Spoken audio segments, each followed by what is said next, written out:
Oh, hey, everybody. Guess what? It's Tuesday. Yep. I hit the button on time today. Just saying. We're just hanging out. Hope y'all are doing well. We're going to put a link up. You guys can pop in if you want to. Don't be a jerk. All that good stuff. So hang with us. We got our couple of minutes of commercial or, whatever it is. And we'll see you right back here waiting for you. Or something like that. I don't know. Maybe you're waiting on me. Paying too much for trucking insurance? What if you could save more by making one simple phone call and keep more profit? You could very well do just that with one simple call to Seabright Agency, 800-366-6466. Call now.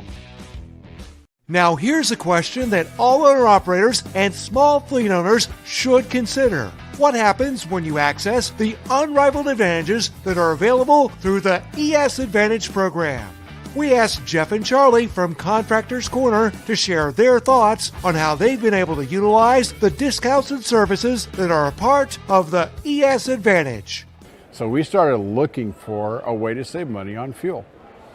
And we were turned on to the ES Advantage program for fuel first. So we got a hold of Jeff Reese, and he ran us through that program. And man, we were starting to save. And then we started talking to them. Well, we saw their website, and we said, Jeff, what's this thing about insurance and accounting and Right. You lease trucks? What? Right, and that's the thing, is we only knew it as a fuel card. And when we started digging deeper, I mean, we ended up getting hooked up with an insurance provider, Seabright Agency, and they created an entire insurance program just for us and our people. And from that, we've learned that, now there's even more potential. There's a greater opportunity, and it's completely opened up our eyes and broadened our vision into what it is we're trying to do, which is help people do better. Wrapped with the ES community just makes that process so much easier. Now, if you're an owner-operator or small fleet owner and you would like to learn more about how you can drive savings to the bottom line of your business, the ES Advantage program has the discounts and services that deliver the kind of unrivaled advantages that are designed to help you improve your overall operation. Get connected with the ES Advantage today.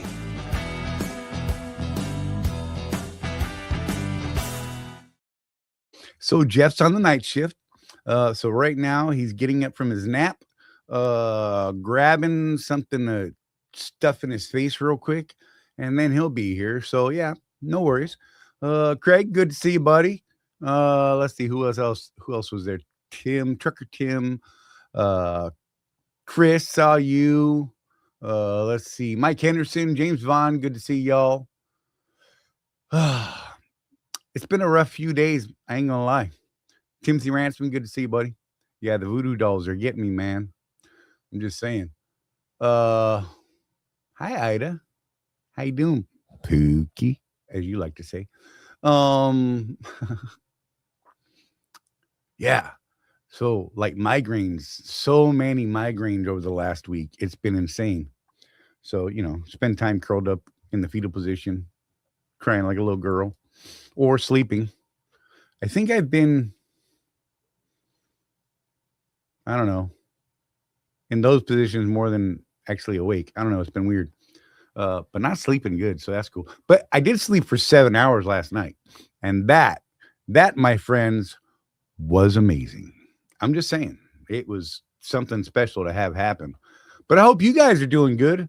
I see Tim's over there and yes, I want you to beat up the migraines. I see Tim's over in Albany.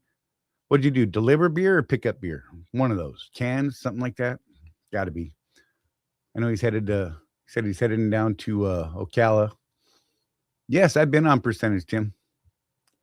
I should say Timothy so we don't confuse people. I love it. I think it's fantastic. I haven't worked it a lot yet because, this month, these last 30 days have been something special. but everything, I watched the board. The loads are great. I was actually thinking about trying to run something this week, doing all in-state, intrastate in Florida, and I was seeing how I could do it, and then I remembered, oh yeah, I have the show on Tuesday, and I have acupuncture on Wednesday, and just whatever. So we'll see where it goes from there. And these migraines have just been destroying me, so it's been pretty awesome. Hey, my buddy's here. I think he's still stuffing. Oh, he made a gesture. I should have threw him up real fast right there. That would have been fantastic. Let me throw him in there just because. What's yes, up, sir. man? Hey, dude. The sun's on half my face. Dude, it's like you're spiritual. It's the duality, the light and I'm dark. Two-Face. Yeah, that's awesome. Well, you were Batman, so I'm Two-Face. That's fair, bro. That's absolutely fair. Where you at, man? Somewhere. Kentucky. Jeff and I haven't even talked like all week, like seriously. It's not Because my I've fault. been. I call you every hour of every day. You don't answer the damn phone. You know what? I'm dying, man. No, he wouldn't leave me alone like this. He's just on a horrible schedule too. He's running a night shift, and oh man, I don't know when to sleep anymore. I grab an hour here, 20 minutes there, in between Pendleton, migraines. Kentucky. Where? Pendleton, Kentucky. I'm trying to think of where Pendleton is. I got here at 6:30 this morning. Oh, I yuck! deliver at 1 o'clock in the morning, 150 miles away. Yuck! I hate those runs. I don't like them. They're Yeah. no fun. No bueno, sir. I basically took this one to get out of Atlanta because That's typically fair. when I'm in Atlanta, I spend a couple days there with nothing to do, and you have to pay to park there and stuff. Yep. So I went from Atlanta to Memphis to pick this load up, going up to Ohio, basically Columbus. Guy to pay me a little extra for that deadhead.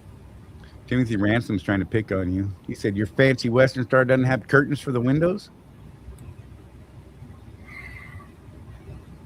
Should I kick him out? I can kick him out right now. I I can mean, mute. they do, but that would require me to like get up there and snap them back in place. Right? I know. Oh my gosh. But I might have to do that because this is bugging me. Chris said, now you understand what us peasants go through trying to get Charlie to answer the phone. Look, man, I'll be lucky to make it through the show without at least one migraine. Like seriously. It's been like that. And I only get 4 shots a month that I can give myself for rescue shots. So I got to save those for when I'm literally ready to leave the planet from the pain. Right. You know what I mean? And that's why I'm saving them. It's it's no fun, man. I don't like it. But I'm here. I'm upright. I'm breathing. I'll be right with back. that I'm right gonna now. shut that freaking curtain, man. Yeah. That is so bright. Oh, you poor man. Especially just waking up. That's got to be brutal. Oh, because look, so my lights up here haven't been on hardly at all. I've just been living in a dark cave back here. I might have the blue lights on behind me and above me, but that's about it. Because light is not my friend. That's better, Jeff. Look at you. Yeah. It was coming right into my eye from. Yeah, I was gonna say you had a laser beam. Jeez Louise, man. That's like when you're driving down the road and it's in that one spot where you just can't make a visor work. Right. Oh, You're like in a seat like this. yeah, exactly. Yeah. And for me, that's fantastic because then I'm throwing out my alignment right on my body, and that, what does that do? Makes more migraines. Fantastic. Yeah. Oh gosh.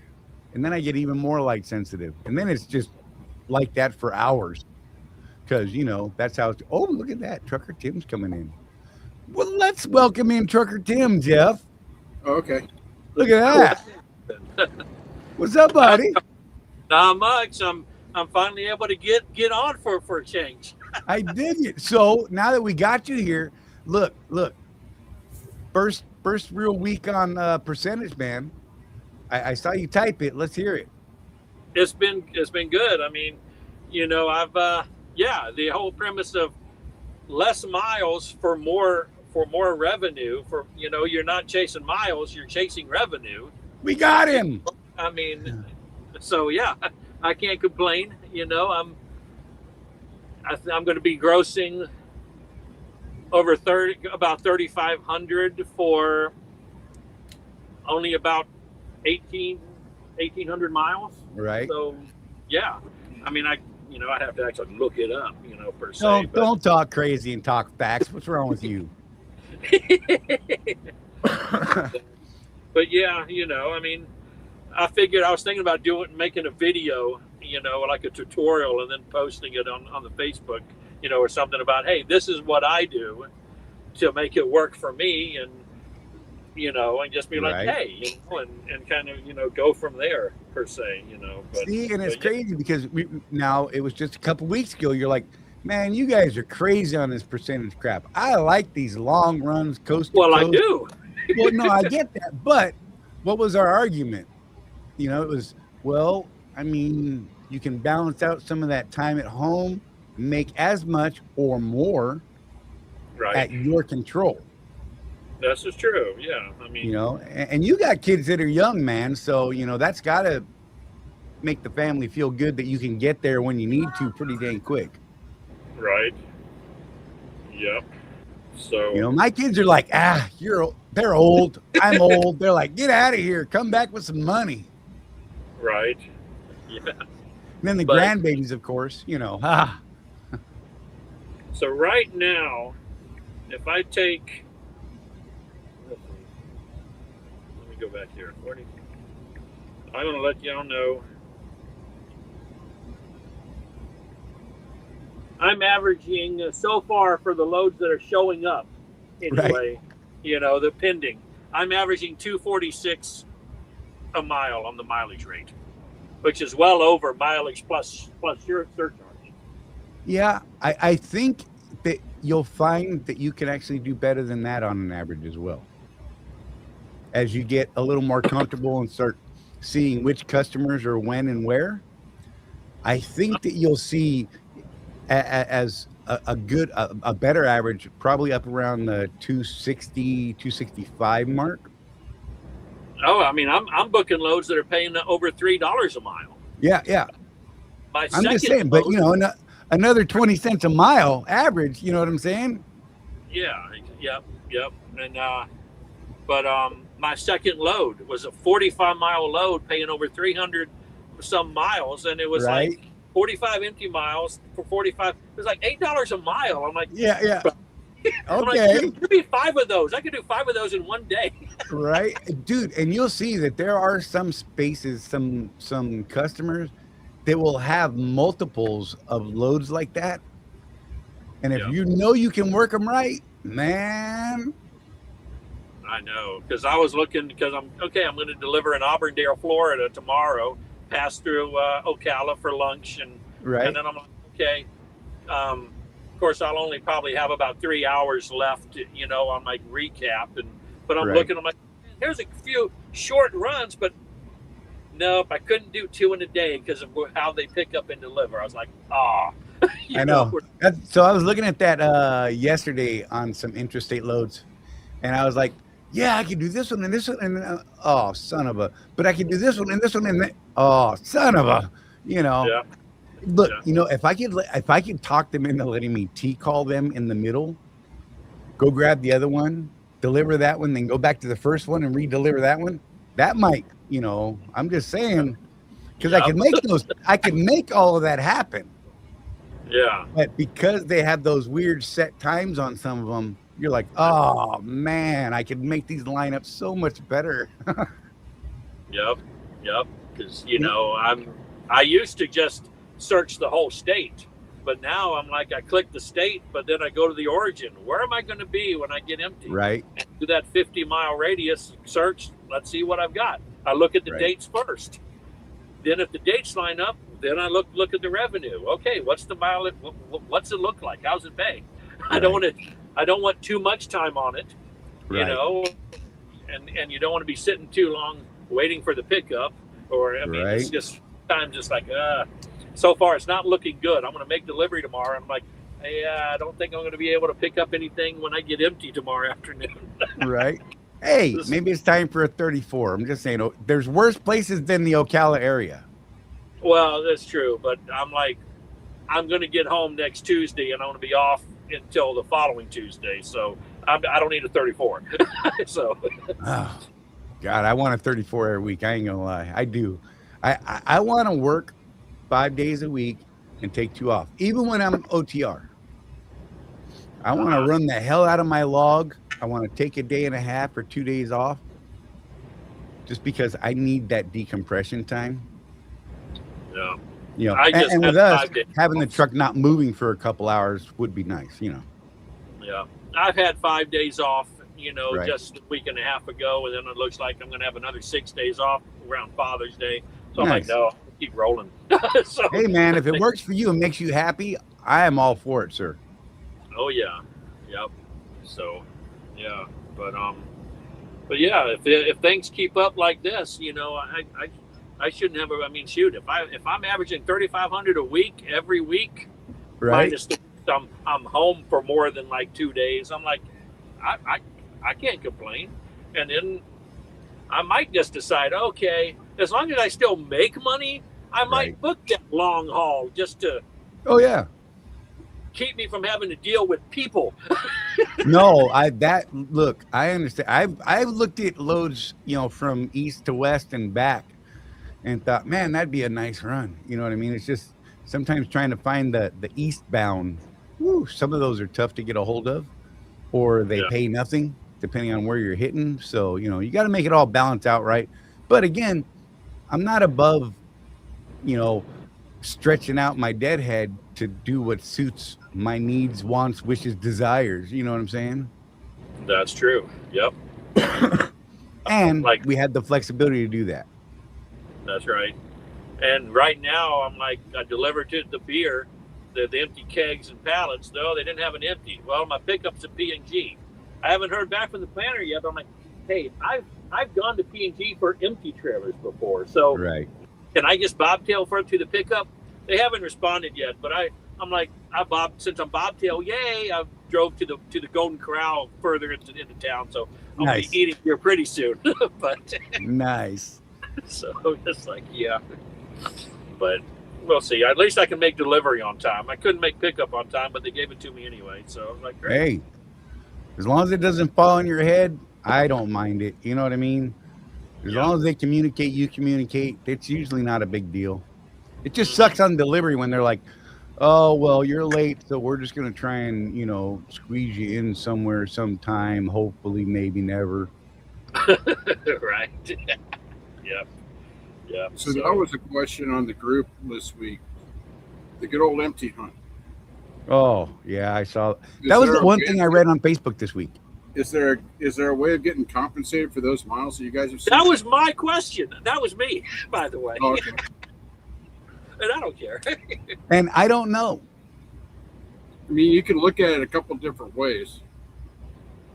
I don't know. I think that you should try and get paid for that. Absolutely. I think the answer might be no. And I think you take that for what it is. But Really you don't. that You don't. freight box thing stopped working. Yeah. You don't know if you don't ask. Just ask your OOC. Hey, they're sending me all this way for an empty trailer. It's not. It's technically its own separate load. It's not Right. part of this load. So am I able to get compensated? You know. So yeah, I mean, it can work both ways. Like, well, if this isn't the load I booked, this is a separate load. Right. So, you know, so Yeah, and it's not our responsibility to make sure that equipment is available to us to haul their freight. mhm.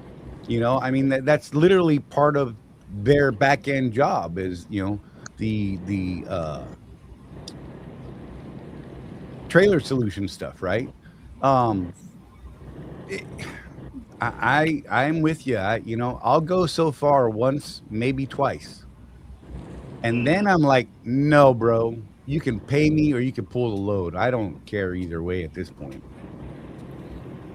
Years ago, I was up in Minneapolis, St. Paul, and I ended up doing 300 miles that day trying to find an empty trailer. You know what Dana did for me? She got me paid loaded miles for all that. Yeah, and that's awesome.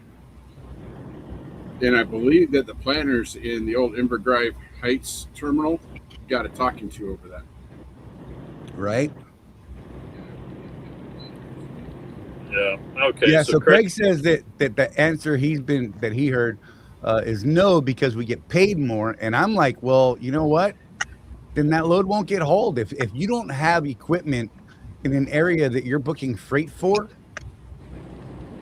that's not necessarily my issue. Mhm.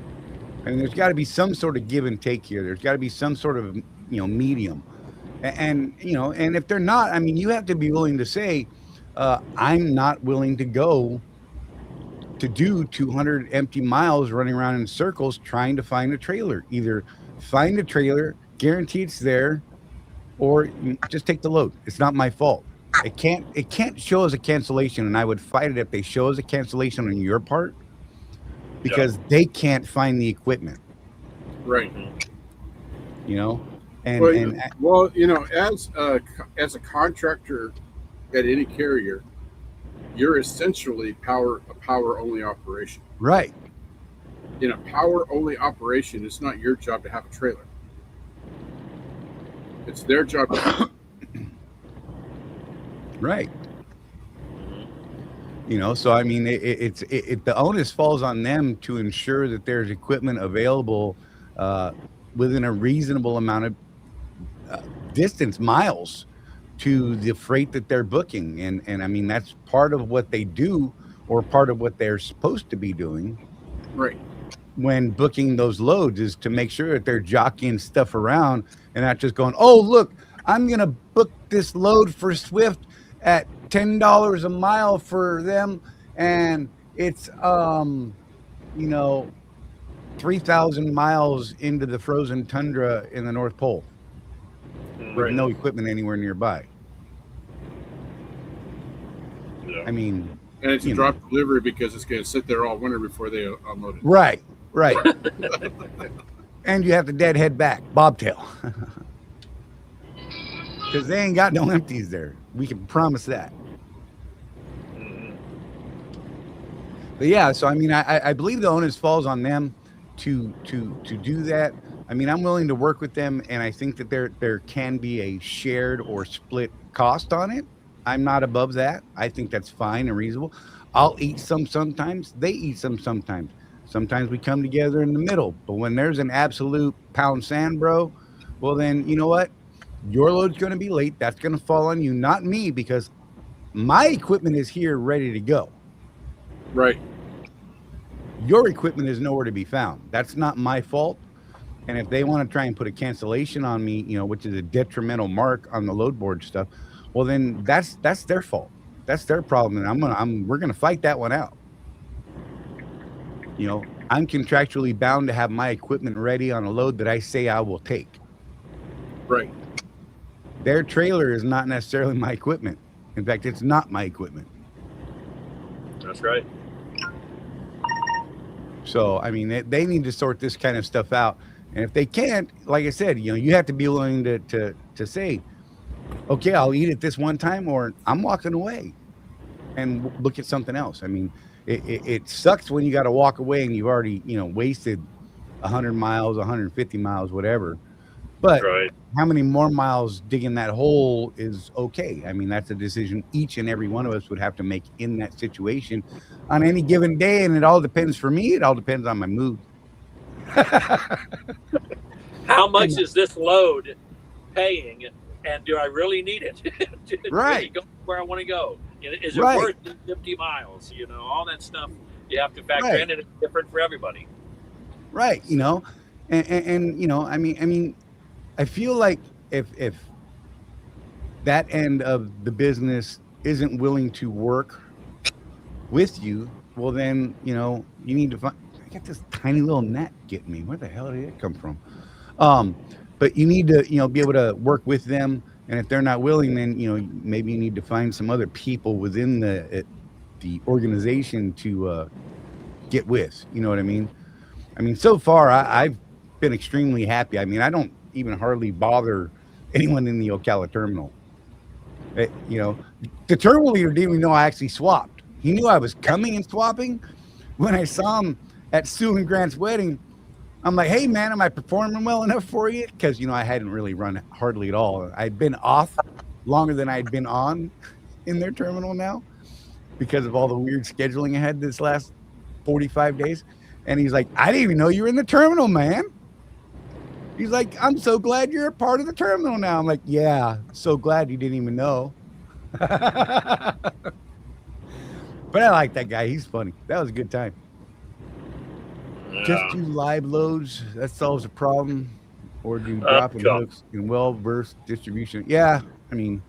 Depends on the customer. I don't Yeah. want to sit for 5 hours or who knows how long waiting to get empty or loaded. Well, Jeff and I had a really good experience. I mean, on one of the early things that they were doing with the load board, and pretty much everything was live load and live unload. I mean, it was like unheard of to see a drop or a hook anywhere. And we actually had a lot of good luck with that because we weren't treated like the normal Swift drivers, right? Because they were booked under different companies and all that sort of thing. So we were in and out almost all the time. Yeah. Now, yeah, you know, we're pulling on the load. We're pulling a lot of Swift loads, and they're treated as Swift loads on both ends, shipper and receiver. It's weird the way that works. You know what I mean? No. And I really think it has something to do with the way other brokers and such say, look, we're not going to screw around. You know, our detention time is $500 an hour after 2, right? And Swift, you know, has their lower amount, I'm sure. And people are like, whoa, what happened, Jeff? Ugh, What did you did? You hit a button. wrong freaking There you go. too big of a gulp. But when, you know, so Swift's like, oh, we got a low detention rate, and people are like, yeah, we'll pay that just to let this guy sit and put these other guys in front. Oh, he vanished again. Bye, Jeff. He didn't even say bye, man. He does that every now and then. He's I fixing know. something. I can see him down in the standby. He's moving stuff around. It looks funny. But yeah, you know, I mean, but what else are you going to do at that point, right? Again, got to make a decision, figure out what's going to be what and what you're willing to do or not do. Feel better, Jeff? Yeah, I just had to wipe my screen off. Nice. Well, when you cough and you have drink in your mouth. So that's why all of our screens shrunk. You hit that damn button and changed the display. I was like, what the beep? But yeah, I should probably see some of this chat going on.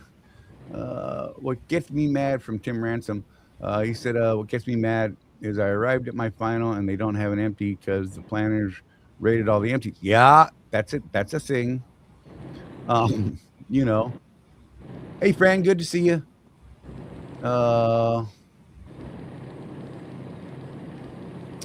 Logistics loads that are live loads or unloads, no wait time on them. Yeah, that's what I found too. The logistic ones, man, like the companies aren't playing around. You're in, you're out, you're done. Next. I think the longest I ever waited was I got right to the 2-hour mark and they were like running to get me paperwork. Right. You know, and get me the heck off their dock, man, because, you know, clearly that was a good contract for whoever the broker was, because that detention time was probably pretty steep. But yeah, I mean, I'm glad you're digging it, and I really think that you'll see that your average will start to come up the more you start learning special spots and certain customers on what days do what, going where. Because I think I want to say Craig is probably up in that 260, 280 range. I think when I sat down and started figuring it all out, I was around 267 all in with the on, we'll call it, yeah, all miles. Like, so all my dead had everything, right? Which isn't bad as an average, you know, whereas on the mileage contract with the fuel surcharge dropping now again, right? You know, maybe you're getting $1.80, $1.90, if so. Yeah, I'm all for it, man. I love the way it's been going. So I expect, you know, as fuel comes down, I expect the butterfly effect to eventually, you know, affect us as well. So I think so as well. Might also start dropping. So that's what I'm expecting, because it's already come down to, I think it's like, I got the message 68, based on the average, it's 68 cents per mile. Right. Yeah, I haven't even looked, honestly. I've been home since, God, too long again. Which I was surprised they even got the message. I don't get fuel surcharge anymore, so why am I getting the message? But right. Whatever. Well, last week the fuel price went down by 10 cents, Charlie. Yeah. I haven't checked it this week yet. Yeah, I don't know if I had that screen. I can check real quick. It's this one. Let's see what the magical EIA site says. Plus, I say, hey, as long as I'm getting fuel for less than the average, I'm doing great. Right. Let's see. On May 25th, it was 552. Reload. And while So you're 552 on the 25th. On the 1st, it was 535. So that's a pretty significant jump. And now it's 521. So that's another 14-cent drop. Mm-hmm. So make sure I'm looking at diesel. Yeah. That's I always diesel. forget which email address I get that in. That's great, There we Jeff. go. Yeah, that's the current numbers right there. So 6.8 is $5.21 even. And any driver, any topic. So I'm gonna say it. You know, for someone who grew up in the '80s, and I've made plenty of Facebook posts about it. Masters of the Universe is phenomenal. I was going to ask you about that, Tim, because I just saw your post on it. Yeah, it is great. I loved it. I told my sons it's the first movie I've actually looked forward to in a long time. Yeah. There's no foul language. You know, it's not woke. You know, it's just it's so much like the original Filmation cartoon that I enjoyed, and I'm like, yes. I'm just like, wow, it was so good. So I'm one of those people. I actually like the Dolph Lundgren version, just because it's so silly. Look at Tim's face. It's a lot of fun. Yeah, that is so good. God, you made him cringe. Nothing like the cartoon. I was like, what in the world am I know watching? it's not, but it was fun. I mean, but see, here it is. You know, it teased a sequel, and we never got one. This one also teases a sequel. Please let there be one. You know, I'm like, I hate being teased about something, and then it never comes to fruition. Right, 3 years later, like, is it here? I mean, come on. I know. I mean, it's like, of course, I look back at the original Star Wars. I'm like, when are we going to get the prequels? And here we are. It's been over 20 years since they came out, and it's like, right. but it's like, man, but it's the same thing with Gods and Generals and Gettysburg. It's supposed to be a trilogy. We never got that third film. I was like, right. So, you know, but yeah, I mean, don't tease me. If you're going to tease the audience, you have to follow through. That's all I'm saying. But yeah, I don't know. I'm gonna piss off probably. Okay, so if we take how many people in our group, Tim, that are like us, that are really like comic, cartoon, and movie fans, maybe 10% of the group. So I'm gonna offend half of them right now. I was really torqued off that they didn't finish up the Han Solo trilogy that was planned. I actually liked the Han Solo movie. It was good. Yep. And people complain about it, and Tim, I'm one of those guys that actually read the Adventures of Han Solo back in the 80s. There's a trilogy of books, and I told people, okay, well, let's check the box. Did Han Solo rescue Chewie from the Empire? Yes, he did. Did he win the Millennium Falcon from from Lando Calrissian? Check. Yes, he did. Yep. Did he do the Kessel run in less than 12 parsecs? Check. Yes, he did. I mean, what more do you want, man? That's right, man. And I mean, it was good. You teased the return of Darth Maul in live action, and I'm like, dude. Not to mention Emilia Clarke she's nice to look at too. So I would have just like to continue it on just to see her. but yeah, I mean, it's I mean, it was good. I mean, I personally think Chris Pratt would have made a better Solo, but that's me after how he performed in the Jurassic World movies. But yeah, I mean, aside from that, it was entertaining. I mean, I can't complain about any of the Star Wars films. I mean, so yeah, I have a saying that I give people. Not every movie can be Schindler's List. You said that before. Some movies are just fun. Yeah. If I've seen, I'm sure I saw Schindler's List way back when in the 90s. I just remember it was black and white with Liam Neeson. And about the Holocaust or something, but I never. Well, it's one of those movies. There's a couple of movies that people like me. I tell them there's 3 movies you should watch: Schindler's List, Saving Private Ryan, and The Passion of the Christ.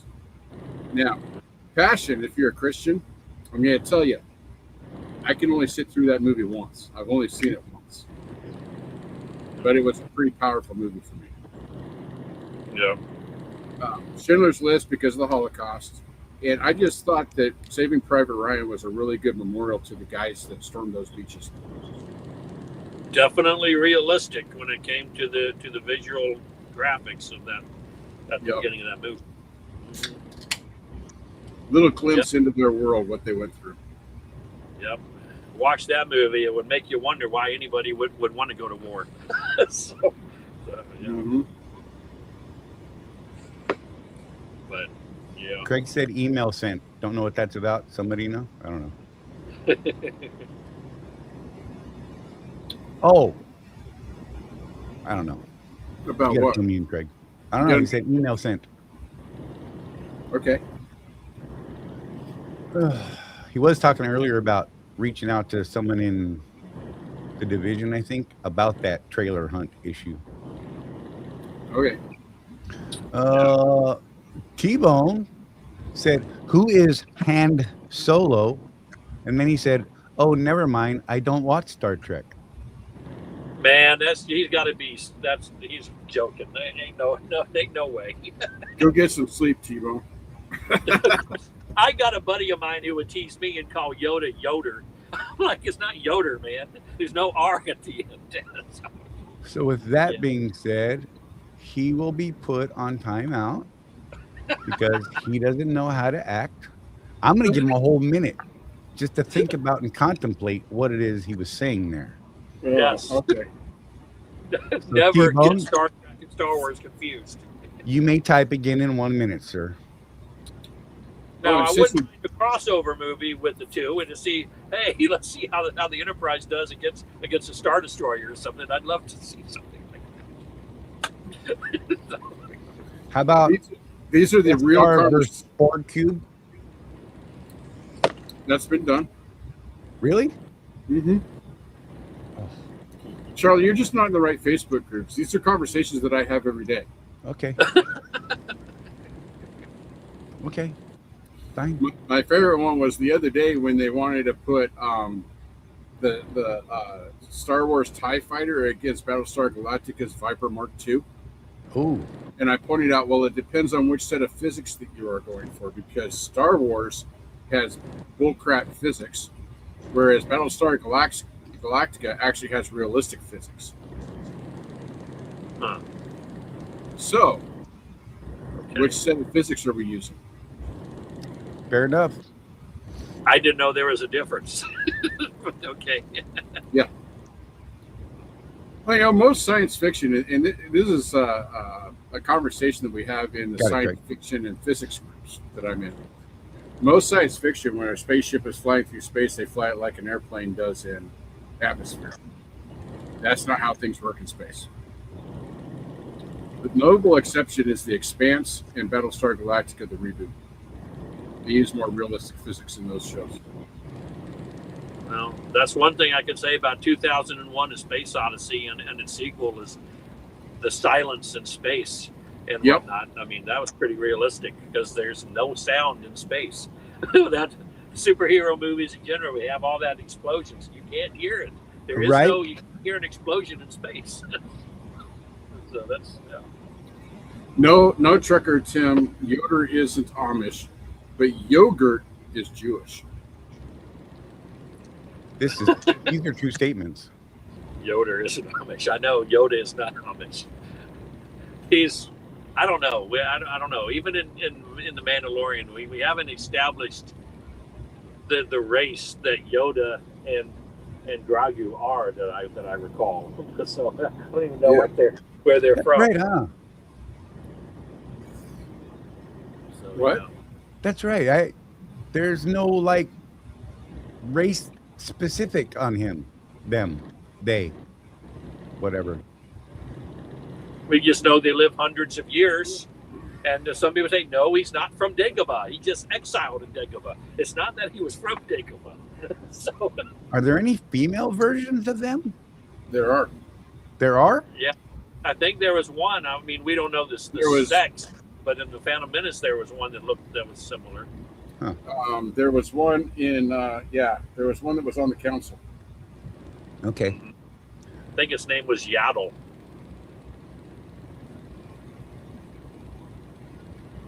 I don't know. It's throwing me off. Fran says your truck looks clean, Tim. Yeah, don't look in mine right now. It's a train wreck out there. I'm a neat freak.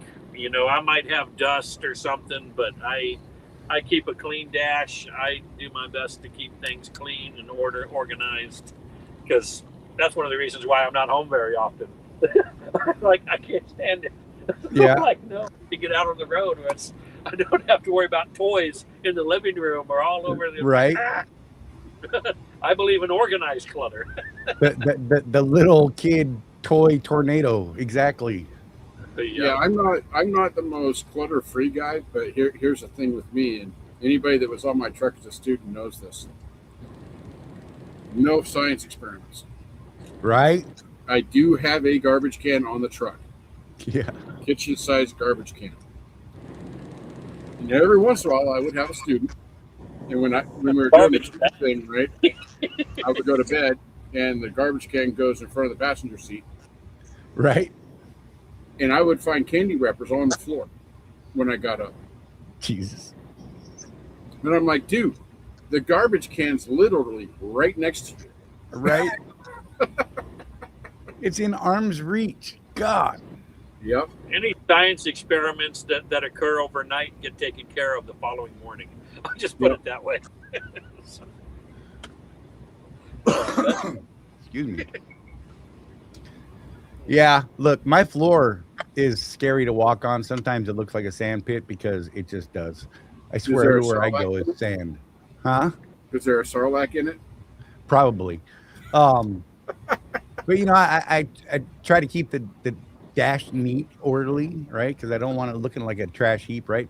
I'm with you guys, but you know, with Rosie and I both in the truck, we have a lot of stuff that has become permanent stuff that we always seem to have, and it grows a little bit every now and again. And so then we start like twisting sideways, moving like, no, we need, and she'll be like, this is in the way. I'm like, yes, we need to get rid of that. But other than that, I mean, the floors are rough, man, because I swear my shoes, her boots, they're constantly bringing it in. And I'm usually up, I'm going, and I'm down. I don't have the 2 seconds to sweep my floor. I know it sounds petty, but I don't. Well, I've got that big freezer chest in between my seats, so I don't really have floor space. Right. Oh gosh, it's in between the seats. Wow. Yeah. Well, this truck, Tim, isn't my truck. Yeah, I knew that. I'm renting it. So typically I'll take the passenger seat out and put it there, but I didn't want to do that with something that I was renting and not at least leasing. Right. Timothy Ransom, I do the same thing. We hang like Walmart bags on the passenger seat arm. Yep, that's my trash can, my trash bag. Yep. What's interesting to me, and I've told Donna this, even me by myself, you know, I cook on the truck most of the time. Right. When I'm out this long, I start running out of food, so then it turns into fast food. But Right. I had just one person worth of garbage, and I have to empty my garbage can about every other day. Yeah. And you see these guys, you've seen pictures of these guys with the garbage, especially those older Freightliners with the side window on the door. Yep. It's just filled with trash, that passenger seat. Yeah. Yeah. It's I don't piled get up higher than the window. You're like, oh my God. Yeah, it's weird. Yeah, no, that would freak me out, man. There's like stuff living in those piles, and they can't tell me that they're not. I don't believe them. Prove it. Let's dig to the bottom. Bet you I can't. do have a confession to make. I mean, Uh-oh. my actual space is clean, but it's up here that's more or less the junk pile. Oh no, but that Oh, still yeah. looks fantastic. And, you know, I got popcorn bags. You know, I got the crock pot, the air fryer. If that is disorderly to you, sir, do not climb in my truck. Right. That's not orderly. That's just, yeah. Oh my, don't climb in my truck, bro. You will be like, what is wrong with you, heathen? Because our Yeah. top bunk is like, oh, so much stuff. Yeah, but I think, you know, when I'm like, what am I going to do when I start having like my child ride with me? I'm like, I'm going to have, I don't know, I'm going to have to get the mattress back in there that's in storage, and you know, but I got years to go. I probably won't even be in this truck when the time Right. comes. I'm just like, yeah, but part of me, you know, because I was a mentor with U.S. Express years ago, and my philosophy is, well, if I'm a student, God forbid I go and Right. I got to train with the guy who's a slob, and then I'm like, get me someone else quick, you know, like. Yeah. Well, I can also say that when I was mentoring, it was a different world for me. I mean, I was pretty, because if I expected it from them, I had to be the example, right? That's what, honestly, the way that I work. Now it's just like Rosie and I, it's like, that's, you know, home too. And it's a little bit of a nightmare at times. And we just, you know, it's just us. We know where everything is most of the time. Yeah. Every now and again, we're like, where did we put that damn Gorilla Tape? Because I don't know. I can't seem to put it back in the same spot twice. I don't know. I'm bad at that. Certain things, man, I'll pick a new spot for it every time I use it. And I'm like, that was dumb. Because the next time, you know, a month later, I'm like, where did I put that? I remember where I put it 2 times ago, and that's not where it is now. Right. So then the search is on, and oh my gosh, it's all good though. So you're gonna be in Ocala tomorrow. Sorry, I got acupuncture.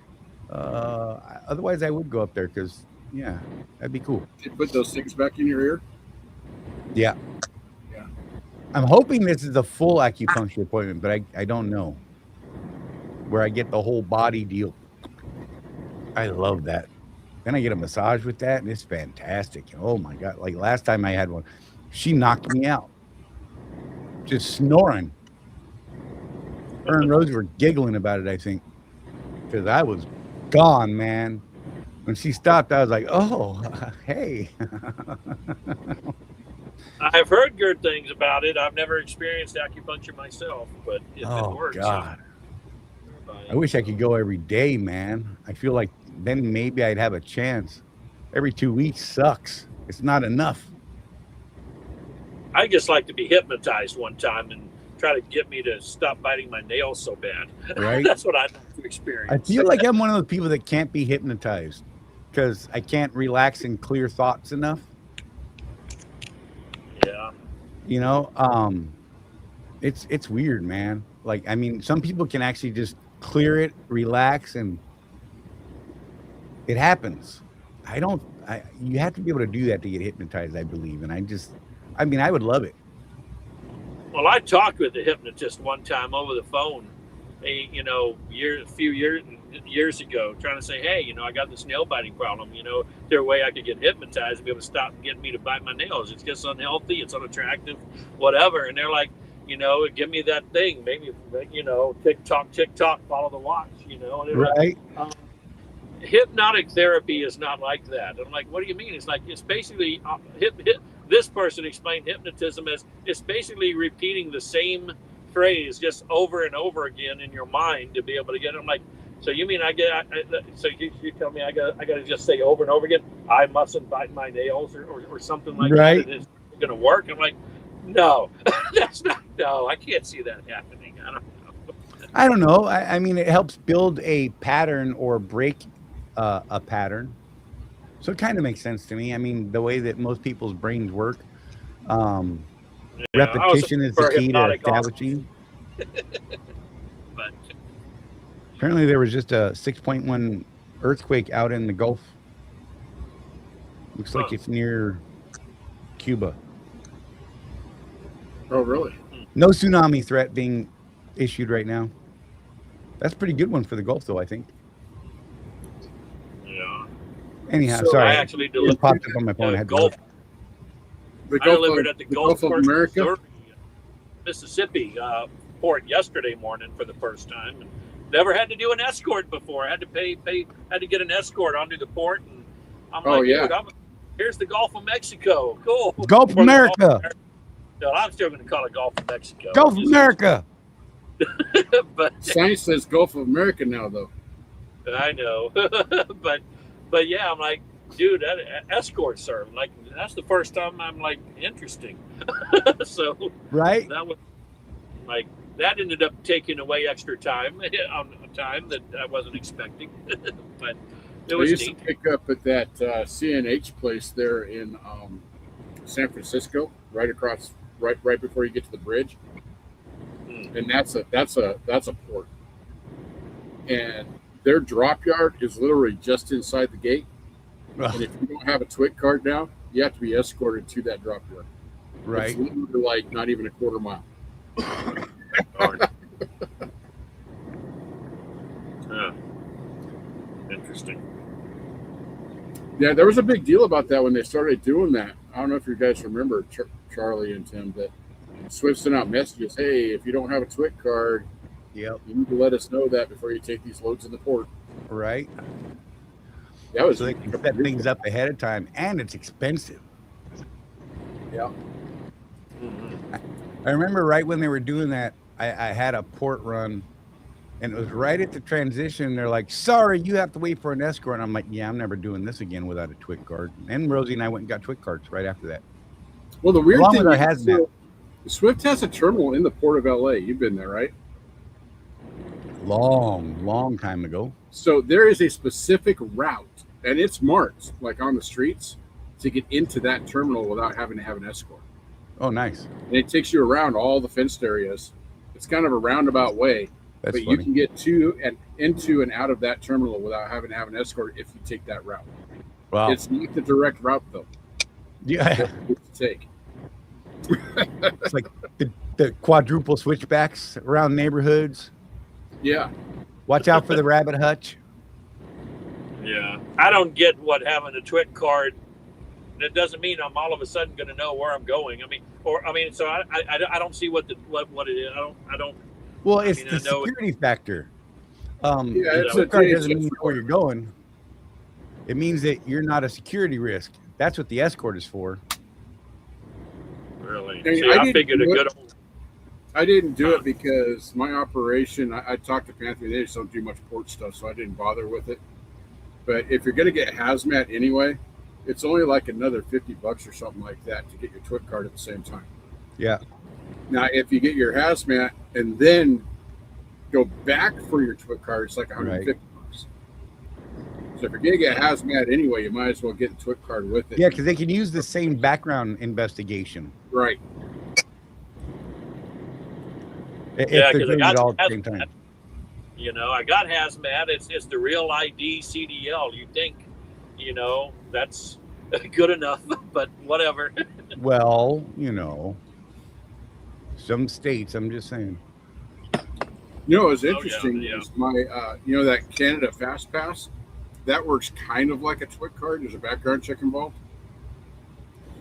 All my students out of Sumner, Washington, that decided to do that cross-border thing, Yep. you know which ones got their Fast Pass the quickest?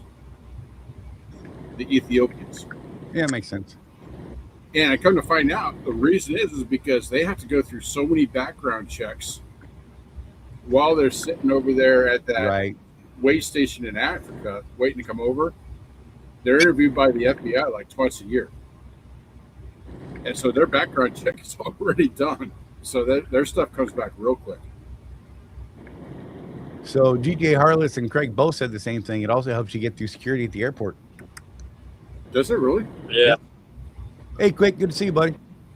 But does Yeah. it work for your kids or your spouse? Probably If they not. have one, If they have one. Well, here, my 5-year-old. Here, let's you know. No, Got it a only quick covers card. the She's on- person. It only covers the person with the picture on it. So that means you could skip the security line at the airport. I mean, if you fly frequently, that's worth it right there. That'd be cool, yeah. I think there's a I don't cheaper know. way to I've do never that though. 'Cause noticed you the can, designated line though. but I think you can skip the line with TSA. There's another program out there that Only in I don't know red what it states. is. Only in red states, Charlie. Oh, crazy. No, I'm serious. Oh, Blue states you're serious. Blue states have decided that's racist.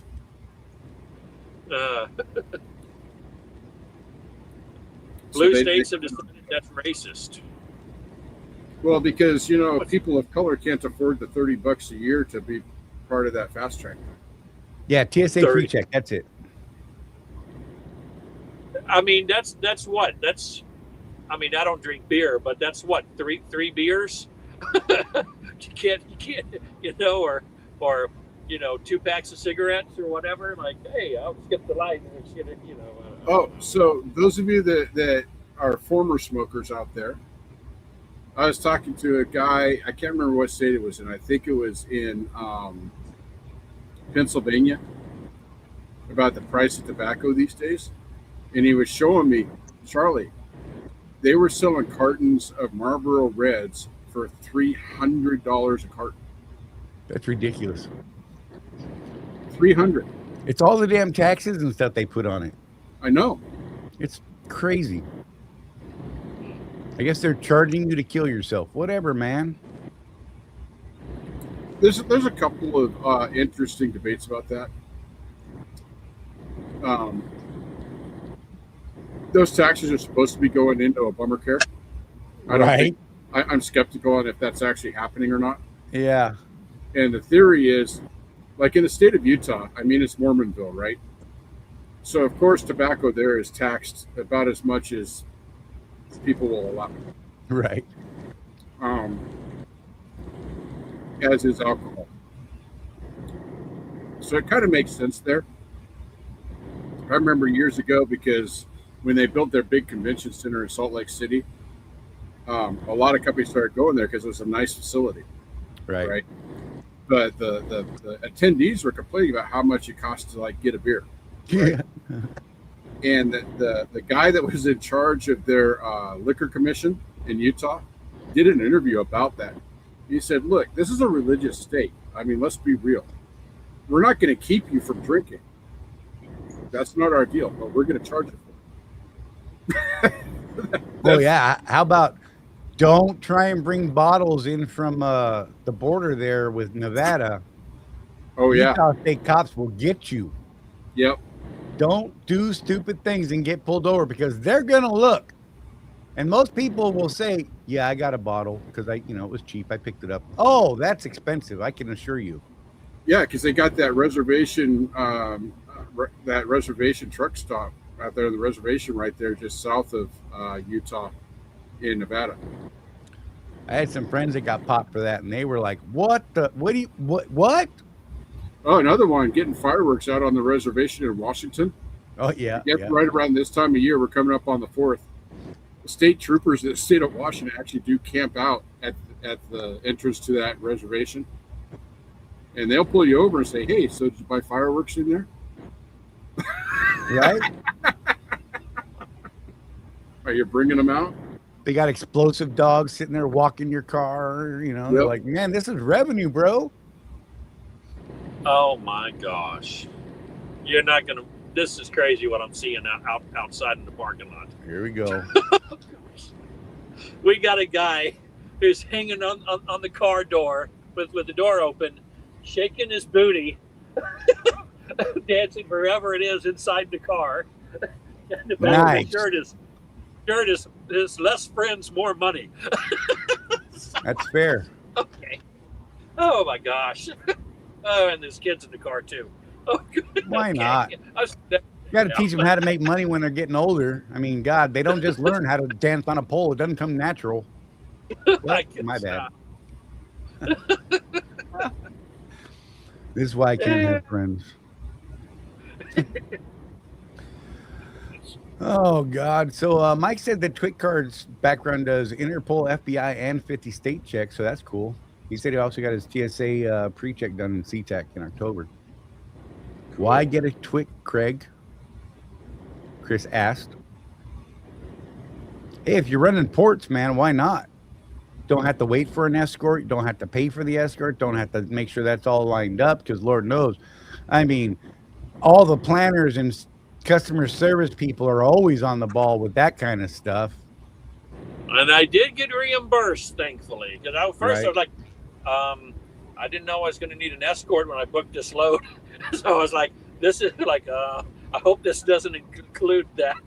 You Right. know, so, woo, I got $78. So I'm like, okay.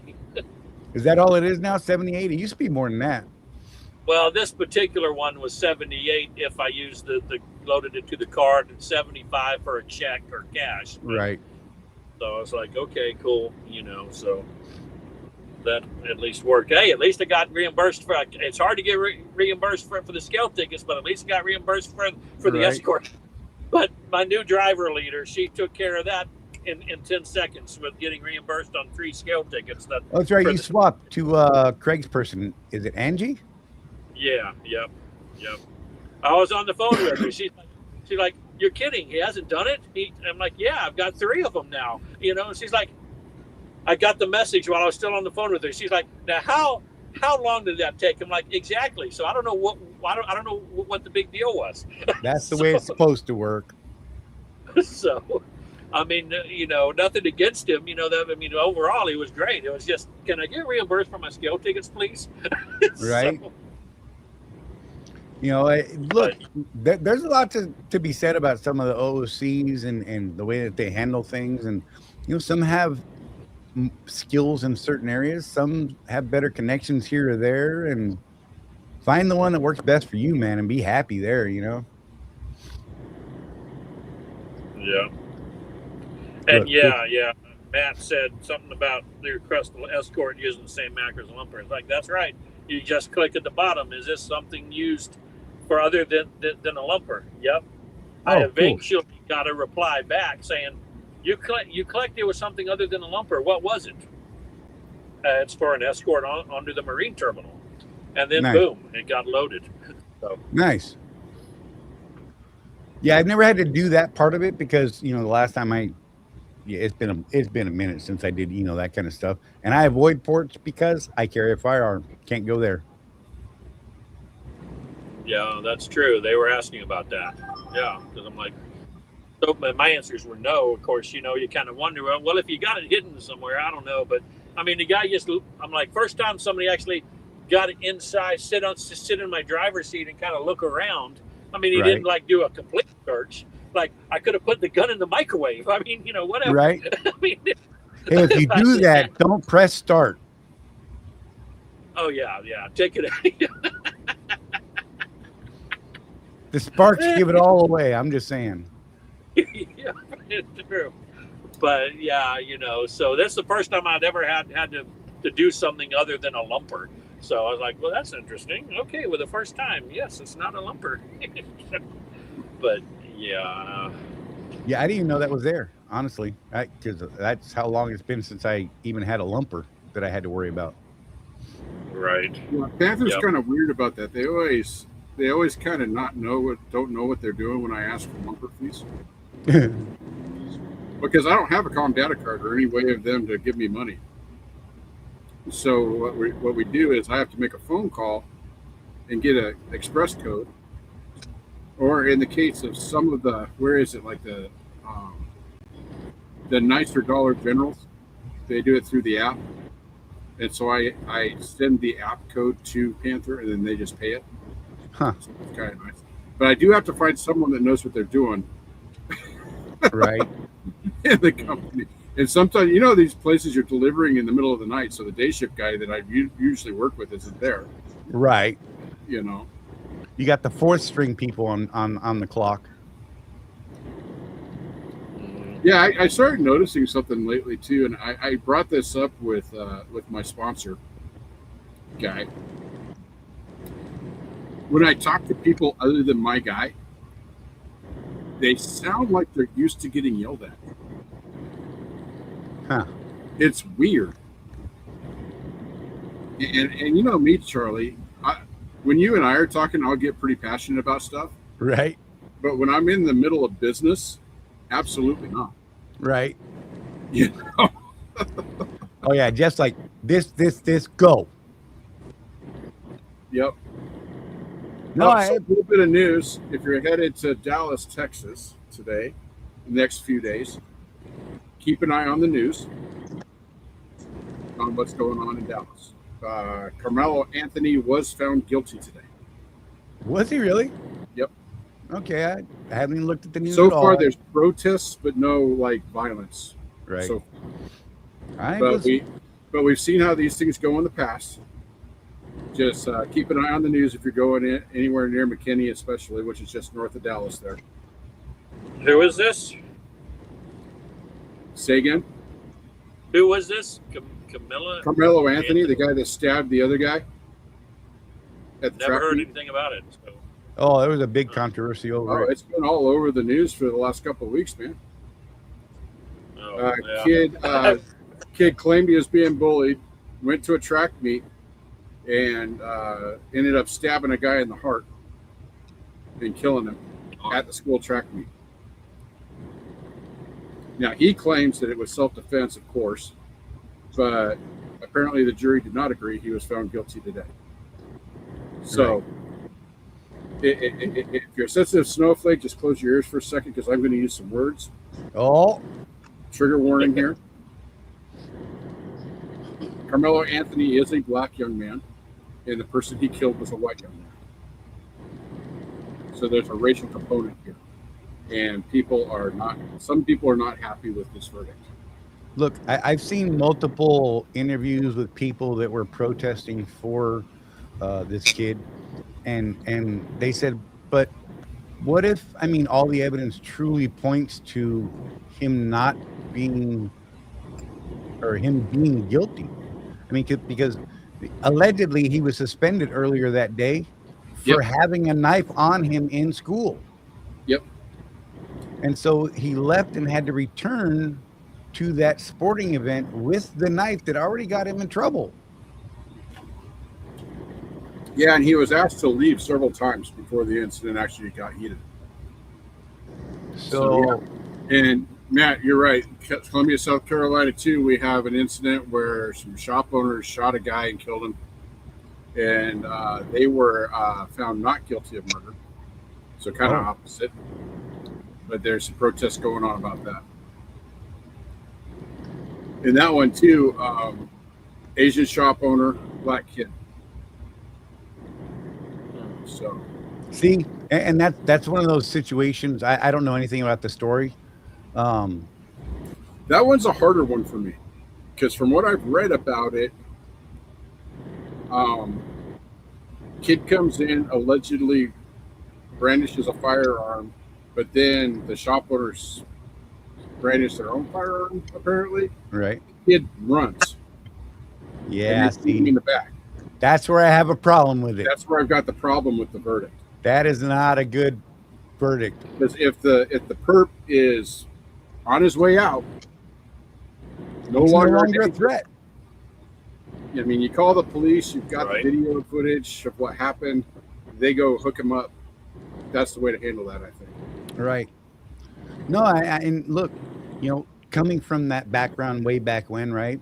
And then all the training that I've done over concealed carry and everything like that, and there's been so many cases, where, I mean, we had one, I think it was like 2 years ago here in Florida, and one guy attacks another guy, keeps charging him until the guy's laying on his back on the ground, pulls a weapon, he puts his hands up and starts walking back. That encounter's over. Right. The aggression has ceased. Now the guy fires his weapon. He is now the aggressor. Right. Or the bad guy turns to leave.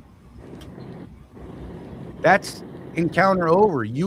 And if you pursue, if you chase the guy or you shoot him from behind like that, you are now the aggressor. Well, a lot of people think that that's okay, and I think remember, Charlie, I can't remember his name, but there was that neighborhood watch guy down there by you in Florida. Yes. Years ago. He was told by 911, do not follow that kid. Right. He did it anyway. Yep. The teenage kid was twice his size. So he got pinned down, and then he shot the kid. Right. But the fact is, he went after him. Right. And it was a suspicious person. Like no actual crime had happened. Right. So Florida has a thing where if you see a violent felony happening, you are within legal limits to fire a weapon to stop that violent felony from continuing or occurring. You got to be real careful because it can be tricky. Why did you get involved? You know what I mean? You really did you really think that person's life was in serious danger? I mean, and you've got to be able to say that honestly and truthfully, right? Could you have tackled the guy? Are you twice as big as that guy? Excuse me. One of the things that I have to worry about is, I'm 6'3", 200 pounds. A guy comes at me, 5'5", 120 pounds. I'm going to have a legal fight on my hands if I use a firearm to defend myself. I have medical proof that states that I should never be in a physical altercation with somebody because of what it could do to me so easily because of past injuries and stability of past injuries. But I can promise you it's going to go to a jury. It's not going to be one of those where they say, okay, you protected yourself, because you were fighting a 7-foot Andre the Giant or whatever. Right. Right. They're going to say, man, you look pretty big. You look like you can defend yourself. Were you worried he was going to kill you? And I'd be like, no, I was worried he was going to paralyze me. Right. These lines are very tough to deal with. And it's scary. I mean, look, I don't want to take anybody's life. I don't want to hurt anybody. I don't want to do any of that. Right. But there's a lot going around with this kind of stuff. And I don't know, man. Yeah, look, Matt, you're just straight getting kneecapped, bro. You understand that right up front. I'm going to even it out. I'm kneecapping you. You can fight me on one leg. I'm just saying. Well, that's why, let's be honest here, Charlie. You're 6'3" when you stand up straight. Right. On a good day. And that's painful for you. Yes. So, I don't know. It's crazy, man. That whole don't put yourself in the situation that creates the escalation. Right. I am Captain Save-A-Ho. I know this about myself. And I see bad things happening and I want to get involved to stop those bad things. But from a legal standpoint, I really have to think it out. Is this going to meet the legal criteria in the state that I happen to be in at that given time? Mm-hmm. And every state's a little bit different. They've all got their, here in Florida, in my county, I had an incident where a guy was screaming at me that he was going to kill me. He started moving towards me. And I'm like, bro, this is the wrong thing for you to do while I'm on the phone with 911. Yeah. Right? I'm talking to dispatch. And they're like, sir, go in your house and lock your door. I'm like, no, that is not happening. I'm not going to chase the guy, but I will damn sure not walk backwards. That is not happening, especially, at my corner, Yeah. out there at my property. There's no way in hell. And they're like, sir, just run inside and lock the door. And I'm like, y'all better send somebody. And, my local sheriff at the time, their department was garbage. I don't know. I couldn't tell you what it is now with our new sheriff. But then it was 15 minutes, found out that two of the three cops that showed up, deputies, I should say, two of the three deputies that showed up were sitting 3 blocks away waiting for the third guy for like 7 or 8 minutes. Huh. While I'm on the phone with 911 and the dispatcher could hear the guy screaming at me with the racial slurs and I'm going to kill you. Okay. So but think about it. Now take that to a jury, right? That jury really could go either way. I mean, I've got a pretty good chance in the state of Florida, but that jury could say, well, you could have stepped back. Right. You didn't have to stay out there. You chose to stay out there. I mean, the law is pretty clear in Florida when it comes to that. But I mean, once it goes to a jury, you're at that mercy. And if you don't have a good lawyer and they are not good at jury selection, you are hosed, man. So, I mean, take that for what it's worth. Hey, we're going to do our break real quick because we're way over. We'll be right back in 50 seconds. You're either running your business like an owner or like an employee. And if you're stuck in that employee mindset, you're leaving money on the table. Company drivers wait for direction. Business owners create opportunities. Company drivers chase miles and just drive. Business owners chase profits and know their numbers. Want to run a real business? Start tracking your numbers. Know your cost per mile and start saying no to bad loads. Drop I run a business in the comments if you're done thinking like an employee. If you want to take this mindset shift further, join the Road Warrior Entrepreneurs community at www.rwedrive.com, where we have profit boosting strategies, coaching calls, and real road warriors winning together.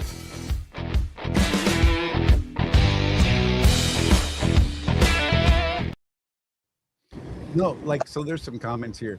The media, man, the media. Just saying, I don't care what side. The media stirs this stuff up and wants to get things riled up because it gets more viewership and you look at it on the socials and it's more clicks and blah blah blah and oh my God, it's crazy. Mike Henderson was saying that on the Carmelo Anthony thing, it was the premeditation that made him guilty. Even if you're bullied, if you bring a knife or any weapon, that's premeditated. Yeah. I can't disagree with that statement. He knew there was a problem and he went there I'll show them. I mean, look, nobody's going to run me off of where I need to be, where I want to be, right? I mean, I get that part of it, but in that situation, in that type of environment, I mean, why do you have a knife at a school? Okay, he's being bullied. Maybe the school wasn't backing him up enough. I don't know because I wasn't there, of course, right? But at some point, law enforcement, I don't know. I mean, something has to happen, right? If you're removed from school that day for having that knife, coming back with that knife because of you're saying that, well, I had to carry this knife because those guys are bullying me. But you didn't have to go to that specific. Not only that, but he came down under a very small tent to be in a very specific area that they were in. Look, I'm not arguing the case. I don't know all the facts, nor is it my thing, right? But armchair quarterback, right?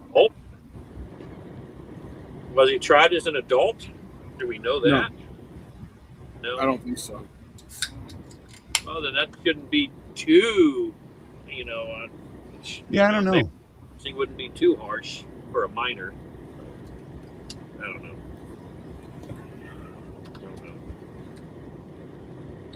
That's kind of a scary statement all by itself, though. That, since he's being tried as a juvenile, it won't be so bad, right? That says something wrong with our legal system, if you ask me, because he's old enough. He knew. There's a tough line figuring out where it is that you actually know that right from wrong. He was charged and tried as an adult. Okay, I was just going to look it up too. He was 17 years old when it happened. He is now 19. So that's an interesting thing too, Charlie. I know we're getting way away from trucking here, but I find this case interesting. So if this happened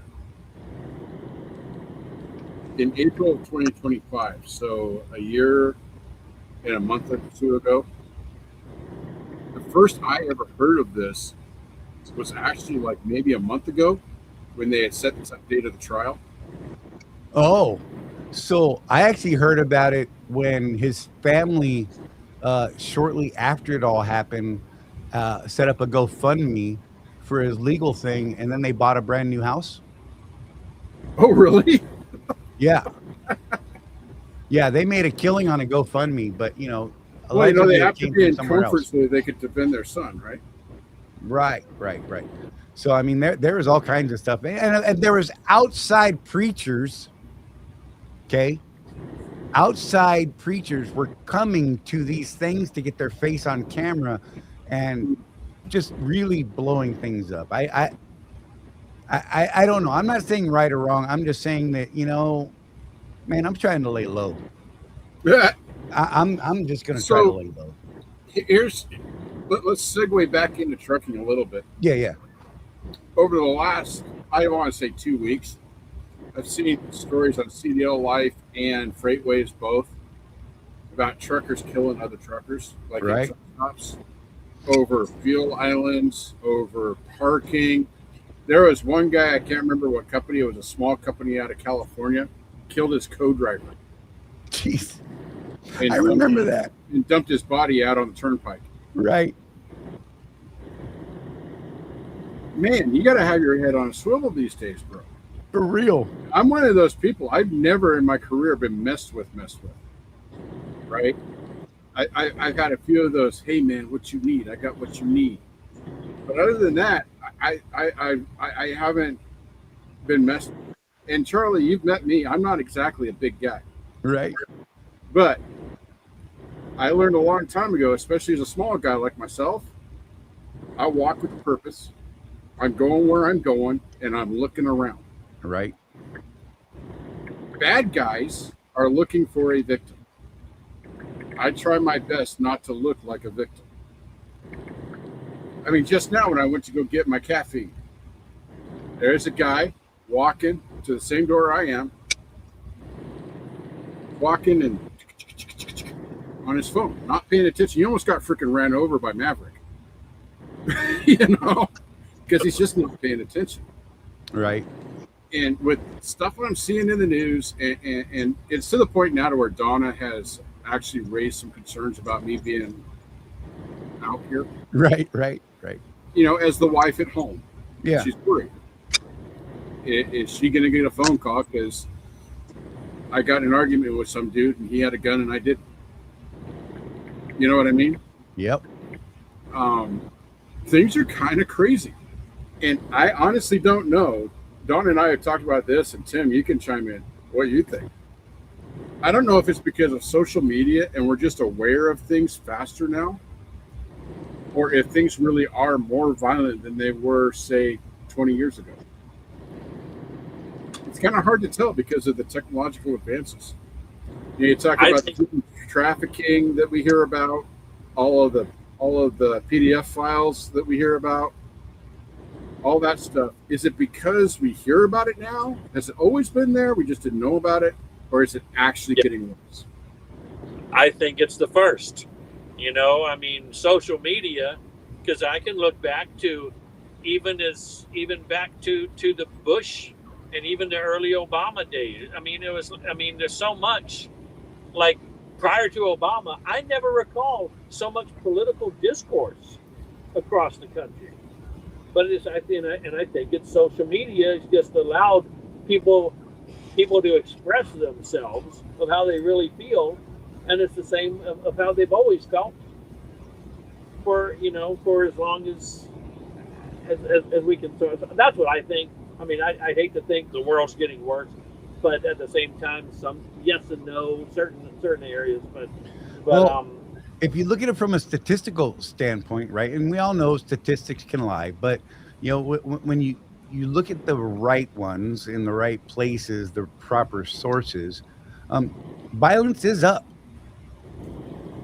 I mean, but you also got to look at the amount of people.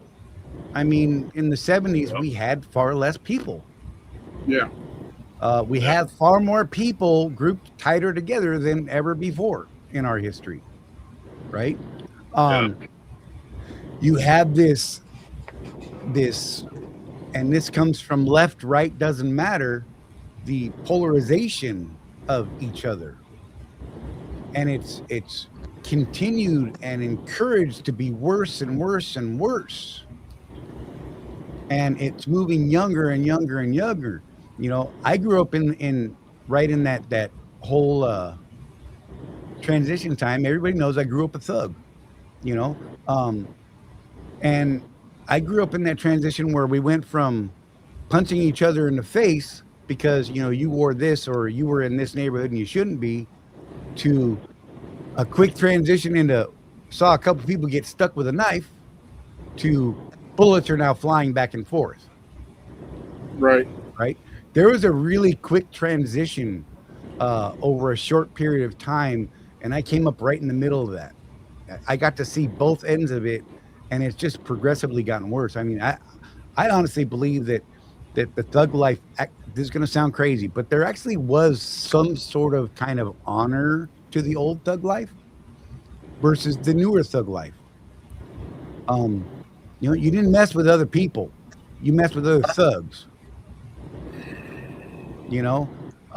That's just how it was. I mean, of course, you got the outliers and the crazy people and all that, whatever. But, it was, civilians weren't involved, right? It was your people versus these people, and that's where the clashes happened. It didn't spill out into everybody else. In fact, we would arrange to meet way outside the city at times. Like, we're going to throw down, have 50 people on each side and just let the blood fly because we're punching each other in the face. More times than not, it was me punching people's fists with my face. Just saying. I was really good at that. That's how I learned how to dodge. I'm going to give myself a migraine if I'm not careful. But yeah, I was a little tiny dude. I mean, honestly. But yeah, I mean, it's just, I don't know, man. There's just this crazy change in the value or, of life in general, and the disregard for, the person next to you, the people around you. That seems to be bigger than it ever was. So I don't know, but I think that in the per capita numbers, I think it is showing an uptick, but I don't think it's as great as everybody thinks it is from back then versus now. And I think it has absolutely everything to do with social media, because and the news then perpetuates that because they don't want to get scooped by social media. Right. So stories maybe that wouldn't have made the news back in the day, now they turn them into these huge, flamboyant, explosive stories. Right. Deserving or not, that's what they're putting out because and that's a lot when of times you have to be careful because people will read headlines and then form their opinion based on that headline. And a lot of times, guys, if you bother to open the actual article, the words in that headline do not show up in the article at all. No. Clickbait. Yeah. So, Charlie and I are really into this AI thing. I actually built a Grok bot to go fact check for me. I can actually take a screenshot off of Facebook and ask my Grok bot, hey, tell me what's true and what's hyperbolic in this meme. Right.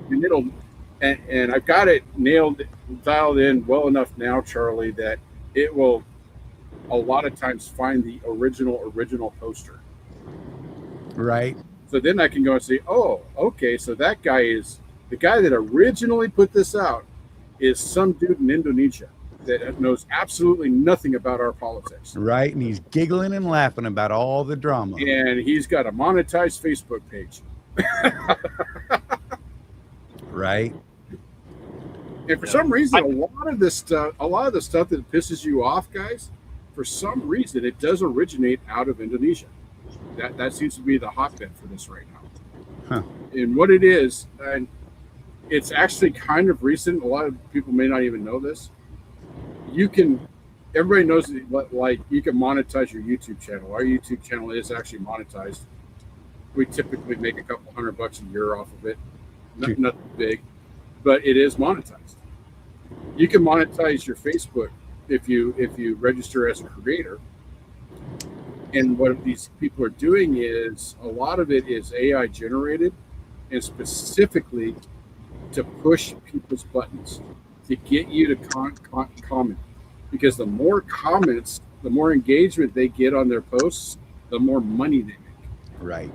They don't give two hoots about Orange Man bad or Kamala great. They don't.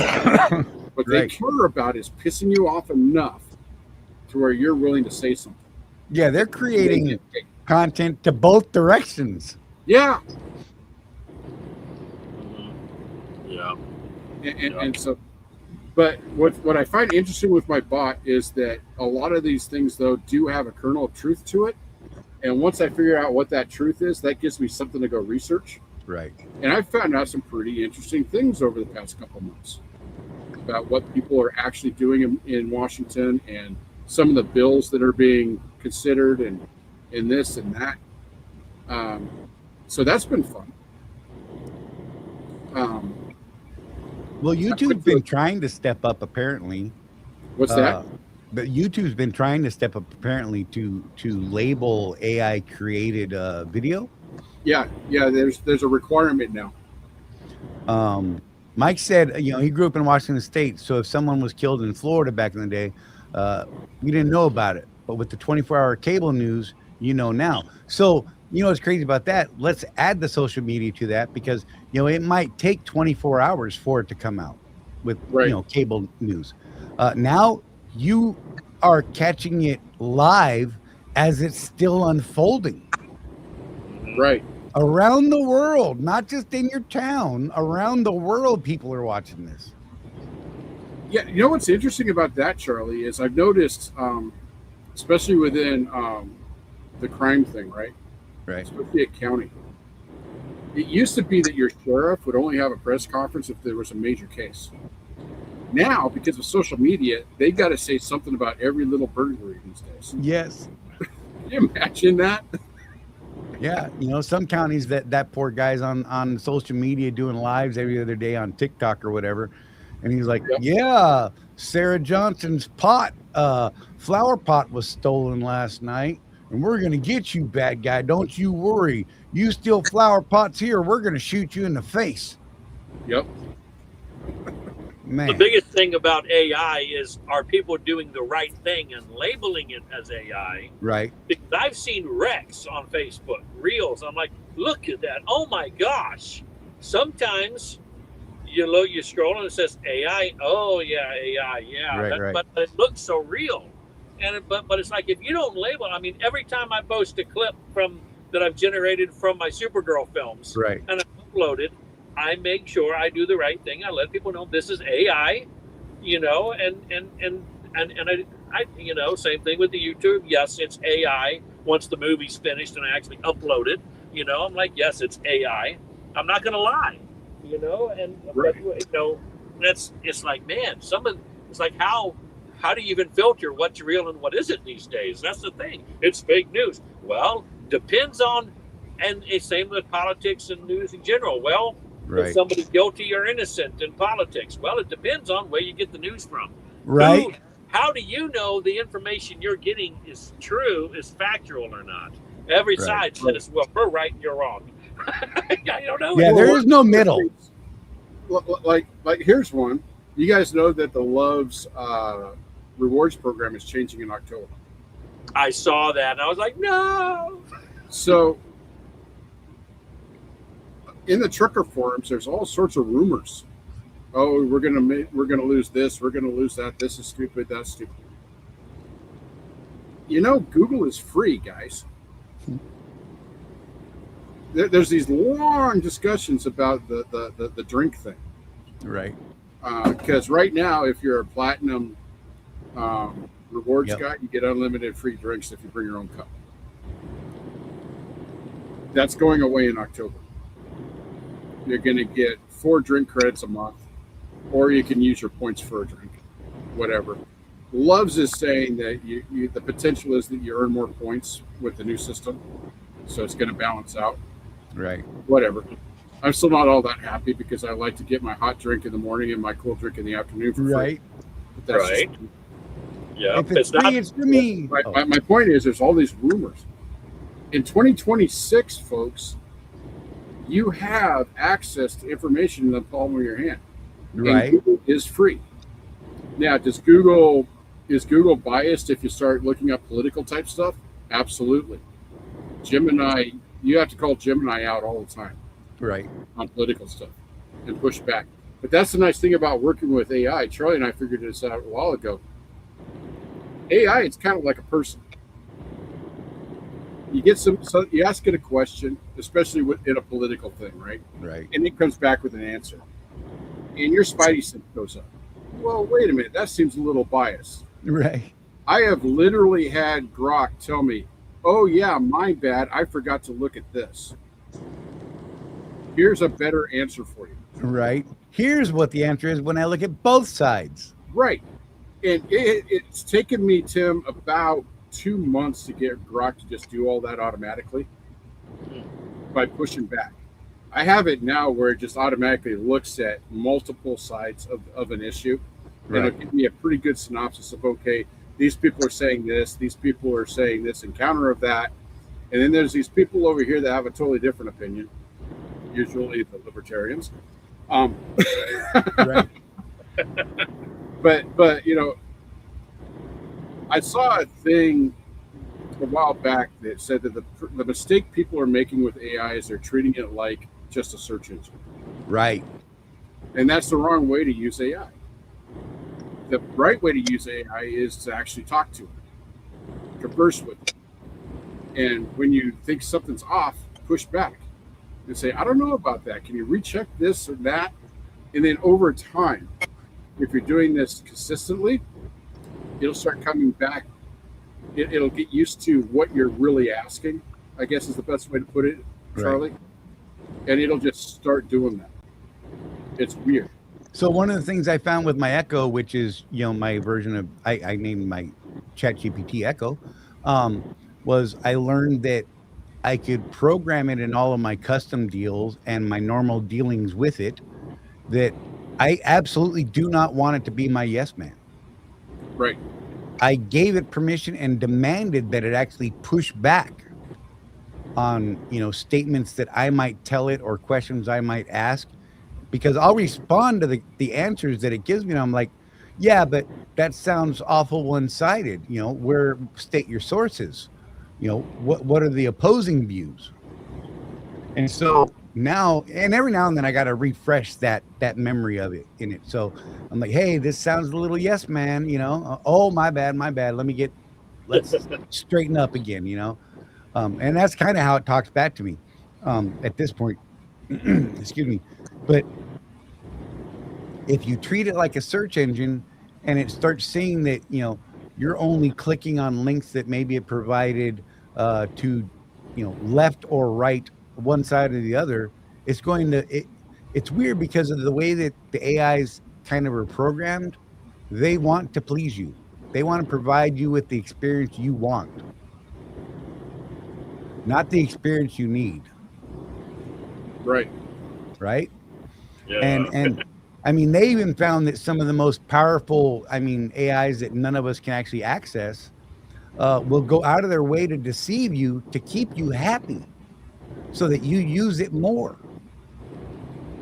And I'm just going to put this in here real quick, Charlie. I advise that you're polite to AI.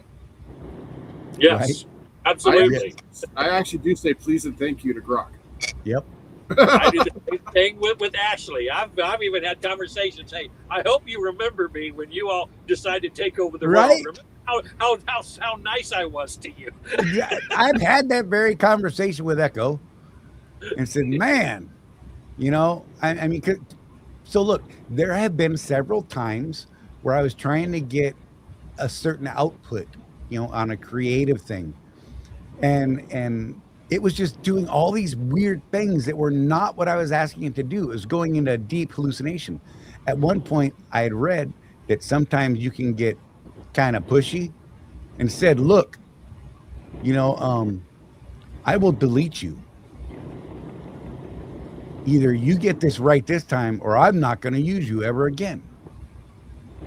You know, you could be replaced. I'll reset you. Things like that.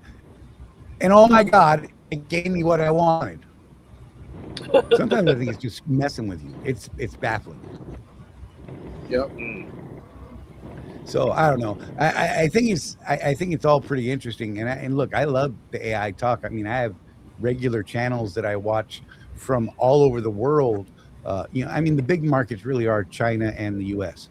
So, you know, seeing what's coming out of China versus what's coming out of the U.S., the way that both sides actually look at them differently, you know, and that sort of thing, and looking at how they're implementing some of these AIs and further into robotics, that's when the world's going to get a little sketchy because, you know, we've all seen Terminator.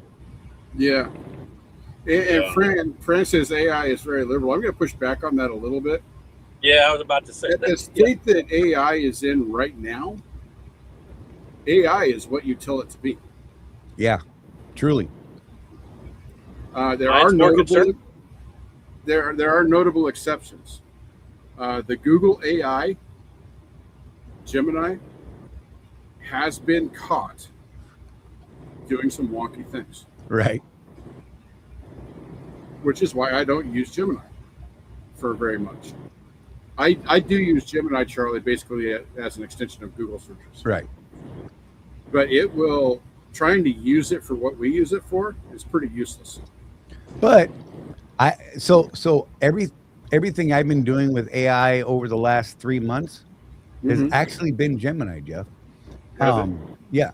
And what I learned is that just like ChatGPT, I build a custom gem, as they call it. And I tell it just like with ChatGPT. Like when I'm working on coding, I have a GPT that I told in its building directions, specifications, whatever you want to call it, excuse me, that you are the world's leading coding director in a Fortune 500 company. You are the top guy in coding. I need you to act as such. And in our interactions, I need you to do these things and check these things and handle things in this manner. Right. I lay down the groundwork for how I want it to act, and it will act that way. If I tell it, hey, look, I want you to go out and scour the internet for news for me, but I don't want to be one of those Trump guys. I don't want to hear the Trump news because that's all garbage and it's all bad anyhow. So just give me the good stuff from, you know, whatever you throw the letters out for your favorite network, right? That's one side or the other. And damn it, it'll do that exact thing to you. No. Yeah, I mean, let's see. Fran was saying it'll holler at you too when it doesn't agree with you. Yeah. You're not asking the right questions. Look, so that's actually one of the things that I approach with my GPTs and the various AIs that I use. I will specifically say, I will lay out what my initial premise for a question or information or an app or whatever, right? This is how my brain thinks of this. How do I achieve this? And am I asking the best questions or giving you the best prompts that will achieve that goal? Oh, that changes things 100%. Because it'll go down the simple route if you want it, if you allow it to do that. But if you start saying things like, I want you to build this app and I want you to check every single line of code, test it, make sure that it functions, and find the flaws, then go back, repair, and let's see what we get at the end, man, you can save yourself a lot of iterations of things doing that. And it's the same with a question, statistical research, topic research. Go find the sources, check the sources. How reliable are the sources, from many points of view? Yeah, there's even in especially in the coding arena, right? Like companies that will hire coders, there is a new job title that's only about a year old, prompt engineer. Yeah. They actually hire people and pay them 6 figures to build prompts for AI to write their software for them. They're not even coding. They're just prompt engineers. Jeff's got a buddy that's in coding. He's in the coding world, and that's what he's been doing. And now it's to the point where even coding companies and coding experts, they throw the basics at AI and let it build it, and then they get specific. Yep. Because it takes away 70 or 80% of the grunt work. Yeah. Guys, I'm going to go ahead and head on out of here and get some food before it gets too late. And they Thanks, start Tim. questioning why I'm in the parking lot and not coming inside. Right. Must be nice to be able to go to bed at night. Right. Yeah. Hey, Tim, I want to thank you, buddy. Appreciate you. And you, dude, pop in whenever you get a chance. You know that. Yeah. Jeff, I'm an owner, not a company driver. I choose not to drive at night no matter what. That's my thing. I won't drive nights. I won't do it. But I know people got to do what you got to do. I get that. Sometimes I deliver later than I want or pick up a little earlier, Right. But it's like that 11 p.m. to 4 a.m. It's like I better be parked in the Right. bunk. That's how I feel most days. Y'all have a blessed one and have a safe week. Thank you, buddy. Appreciate you.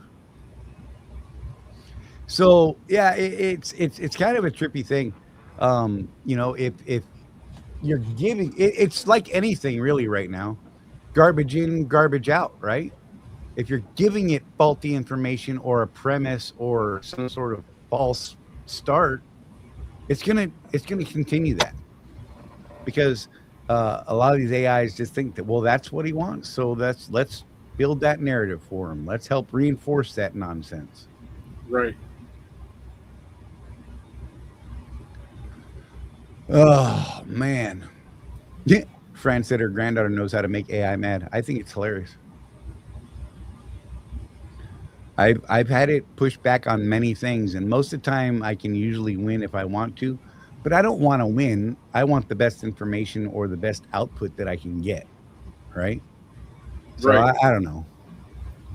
We've only got about 10 minutes left, y'all. Just saying. If there's anything else, I mean, I know we've been off on like 3 different nerdy directions. Hey, y'all are leading the show. We're just going with it. Just saying. Oh man. Hey Sean, good to see you, buddy. I don't know if I missed anybody that was in here. I know I said hey to Quick. I don't think I missed anybody. If I did, I'm sorry. Hello, glad you're here.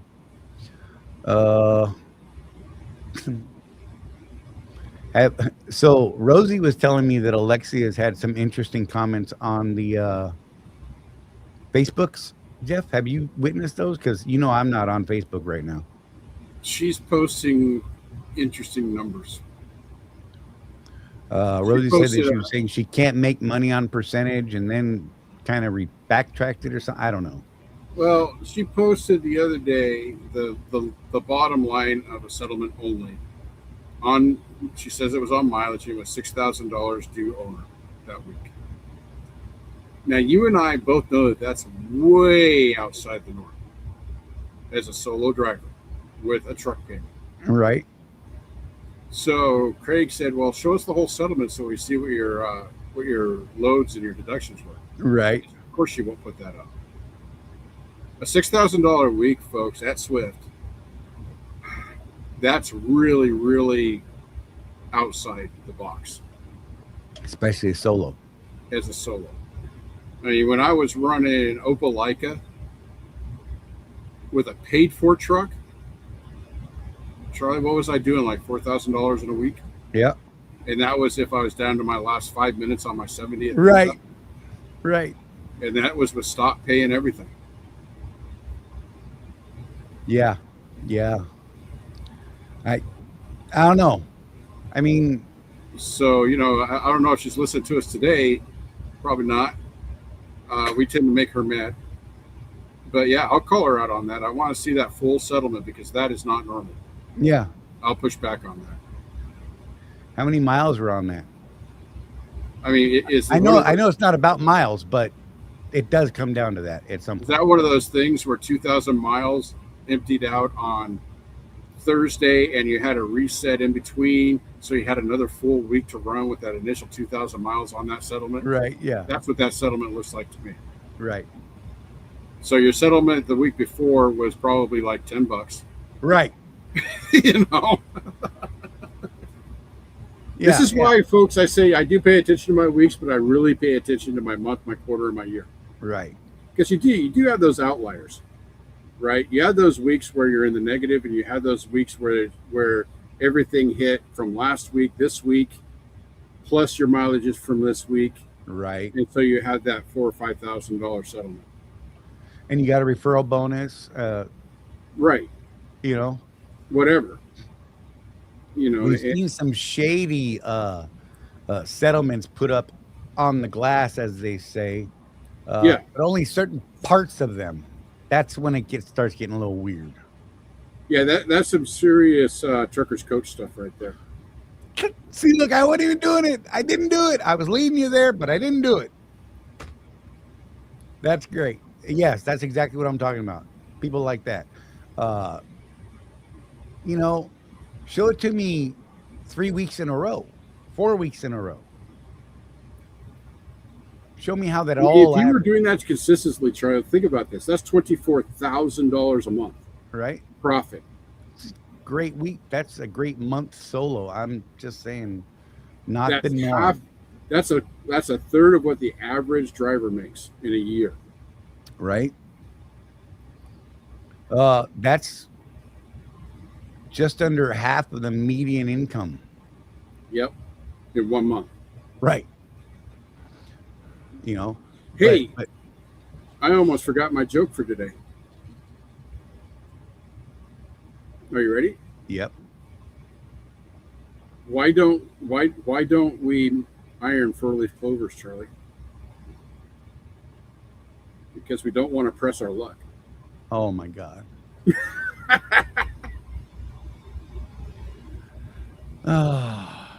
Yeah, Sean's like, I'm coming back to Swift for that kind of money. Yeah. Solo, $6,000. Yeah. Sign me up, bro. And you know, this is part of what we do, folks. You know, don't come with us with crazy numbers and not show us the full thing. We will Right. absolutely call you out. And you know, if it's legit, you know what the next step is. We want to know how you did that. Right. And can you do it again? Right. If it's consistent, we want to say, okay, well, obviously you're doing something I'm not. I want to know what that thing is. Right. And you know what we've seen in the past, Charlie, you and I were just talking about Alan Becker the other day. When he was doing really well, he was all over the things. He was coming on the show. He even was a guest at our little Vegas thing that one year. We don't know what happened to Alan. He started having some problems and he just disappeared. Now, I don't know if we could have helped him or not. But that seems to be with a lot of these guys, they'll spend a year or two making bank. and then they disappear. Right. They're gone. And And then- Charlie, I think I kind of know why. I think they leverage themselves too much. Right. You know, I was talking to some guys that own small fleets, and man, trying to keep drivers in the seat. That's half their job. That is Running the their battle for sure. Running their fleets, half their job is just keeping drivers in the seats because they've got notes on these trucks. They didn't. The guy I'm renting this truck from, he didn't just stroke a $200,000 check for a custom Western Star. Right. He's got a note on that thing. And my rental payment at 40% of the line haul each week is paying his payment, Yep. and hopefully a little bit more, a little profit for him. Right. So and man, trying to keep drivers in the seat. Maybe that's something we should ask some of the more successful guys about, how they do that, because Right. that's an issue if you want to, because we're all about growing fleets if you want to do that. But how do you keep the drivers? Yeah. When I looked at it, trying to compete against Swift on driver pay, especially for these guys that have been at Swift for more than 5 years, that's a tough one. Yep. When you consider it's not just the driver pay, but the benefits and all that stuff that they offer, Right. it's actually kind of tough to compete with Swift on anything other than you can drive the truck wherever you want. Right. You can, as long as I'm making money and you're making money, we have a good relationship. Go after it. You want 2 weeks at home. Okay, well, you better make sure that I have 2 weeks worth of payment Right. for that truck. Right. That building that kind of relationship with the driver. I think the only thing you can really compete with the megas on, if you're going to build a fleet inside of a mega, is the freedom of you can be an owner operator without the risk. Right. So, and I haven't looked into it for a while. Is it still, as long as you're below 20 employees, you don't have to pay for benefits? I believe it's 50. Is it 50 now? Yeah. Okay. I think once you hit 50, You have to start shelling out. yeah. Last time I checked, it was 50 Okay. was the magic number. It was either 50 or 51, but I believe it was once you hit 50, that's where it started, and that gets expensive real quick. Fran, would Swift allow you to pay a driver on 1099? Swift doesn't care. Yeah. But I'm going to tell you that if you were to ask me, I think that people that put their drivers on a 1099, unless it's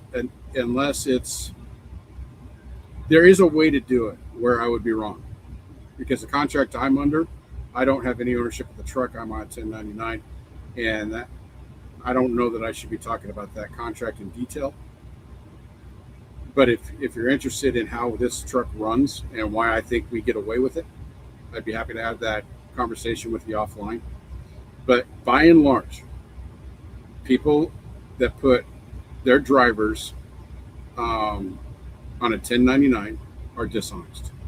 Right. And most of them are, in fact, breaking the tax code. That's right. Because basically what you're doing is you're shifting what should be your tax burden, which is 15% of FICA, onto that driver. That's what you're doing. So unless you set it up to where that driver has complete control of the truck, which I do, that's part of my contract. My guy that I rent the truck from can bitch and complain all he wants, but if I take 3 weeks at home, I take 3 weeks at home. Right. Stuff like that.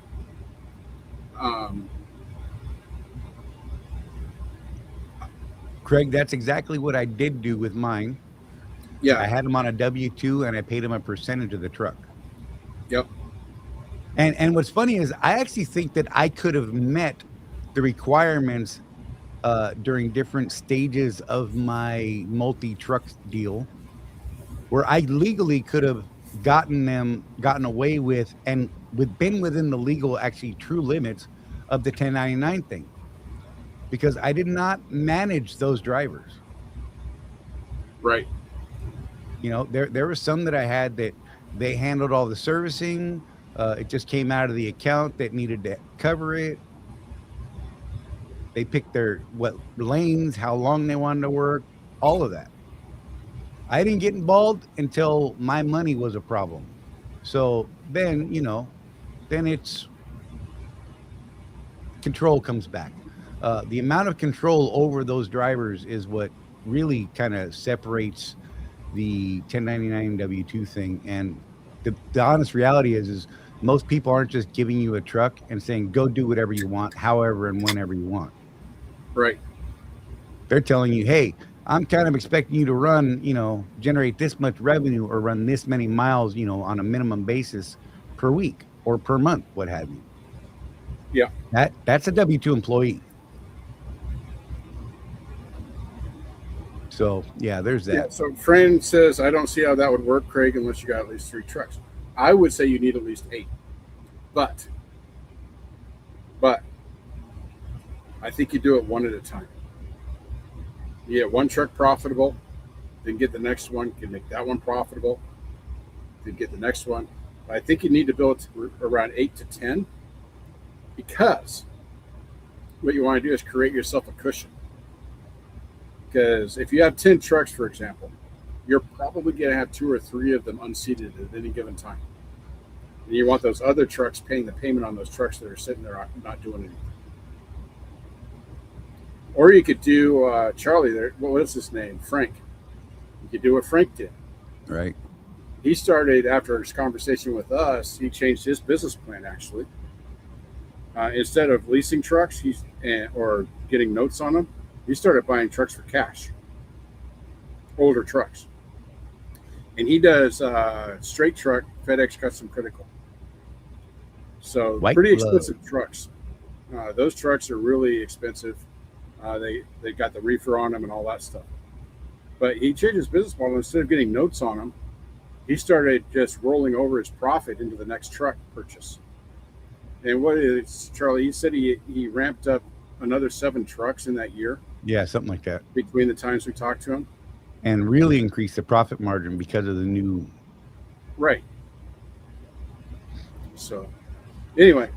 Fran, I had 2 trucks at one time when I was starting. When I got my first truck, I only hired team drivers. And I paid 80% of what the truck netted. That's what they got. But part of the truck expenses was a automatic built-in 20 cent per mile maintenance fund that was considered part of the truck's expenses. That was the money that came to me. That's actually where I made money, was off of that maintenance account, because one, newer trucks, less problems, right? So I was averaging easy, $1,000 a week per truck. That's why, I went to a third truck, $1,000 a week for me not doing anything. And I didn't even manage these guys. I just let them run. I knew they were going to do at least 5,000 miles a week on a mileage contract because of the team nature of things and the money they wanted to make. So, there was that. So, making a grand a week off a truck I'm not even operating, that's gold to me. Maybe not enough for you, maybe not enough for Craig or whomever. But to me, $1,000 a week in profit for a truck I'm not driving. What was your percentage again, Charlie? 80? 80, yeah. So you had enough left over out of that 80 to pay the FICA. Yes. Because that's the conversation you and I were having, was possibly building a contractor's corner fleet. Right. How would we pay these guys? And we were talking about our profit being built into the maintenance fund. But then how do you pay the tax situation on a W-2? And I think we came up to something like 80 or 85%. Yeah. Yeah, because, you've got that 20% sitting there. That goes into your business account to cover all the back end. And it worked out pretty even. I mean, it zeroed it out so that $1,000 a week in maintenance truly became my income on those trucks. Sure, I got to pay for the maintenance on it. That's not $1,000 a month. Not even close. So were you taking your draws monthly, weekly, or quarterly? Yes. Okay. It depended on any given situation, honestly, at the time. I didn't like leaving too much money in there because I literally had it going into a Swift maintenance account. So no interest or nothing. Right. So, I didn't necessarily want to have a big lump sitting there either, Yeah, I think on the Swift side, if you could build your maintenance account to 20,000 per truck and just keep that 20,000 in there and then cash the rest out, I think you're good. Right. We're over time, Charlie. Holy crap. Just a minute ago, we were 10 minutes left. Well, on that note, thanks, Trucker Tim, for coming in and hanging out and nerding out with Jeff and I. And I'm sure we made some people really happy. Nerding out with me anyway.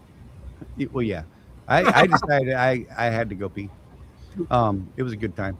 But yeah, so thank you all for being here and hanging out and all that kind of stuff. And I think there's a lot of good comments in here. If you're watching this on the replay and you got questions or comments, by all means, man, put them down there in the bottom and we'll try and address them and get back to them as quick as we can. With that being said, Jeff. So just one point, Donna's been trying to revitalize the meet and greet Facebook page, guys. She's been putting about weekly a little, hey, how you guys doing? If you guys could participate in that a little bit, we do have members coming in, but to be honest, Charlie and I just haven't had the time to deal with it because we're driving. Right. But she's been trying, so give her a shout out if you can. That'd be nice. Other than that, keep that rubber side down, and remember, with no action, there is no traction. There's nobody out here looking after us but us. So look after each other, you guys. Don't be that jerk that just breaks out the camera and watches that guy fail. Offer some help. Now, when he cusses you out for offering help, by all means, get the camera out, send us the video. I'd love to play it here. Just saying. With that being said, we'll see you next Tuesday about 6 p.m. Eastern time on Tuesdays, usually. Sometimes, well, next Tuesday I'll probably be out on the road, so who knows what happens. It could be a Tuesday, Wednesday, depends if mine and Jeff's schedules actually work together at the same time, because when we're both OTRs, things can get wonky. All right, we'll see you then, and again, thank you all for being here.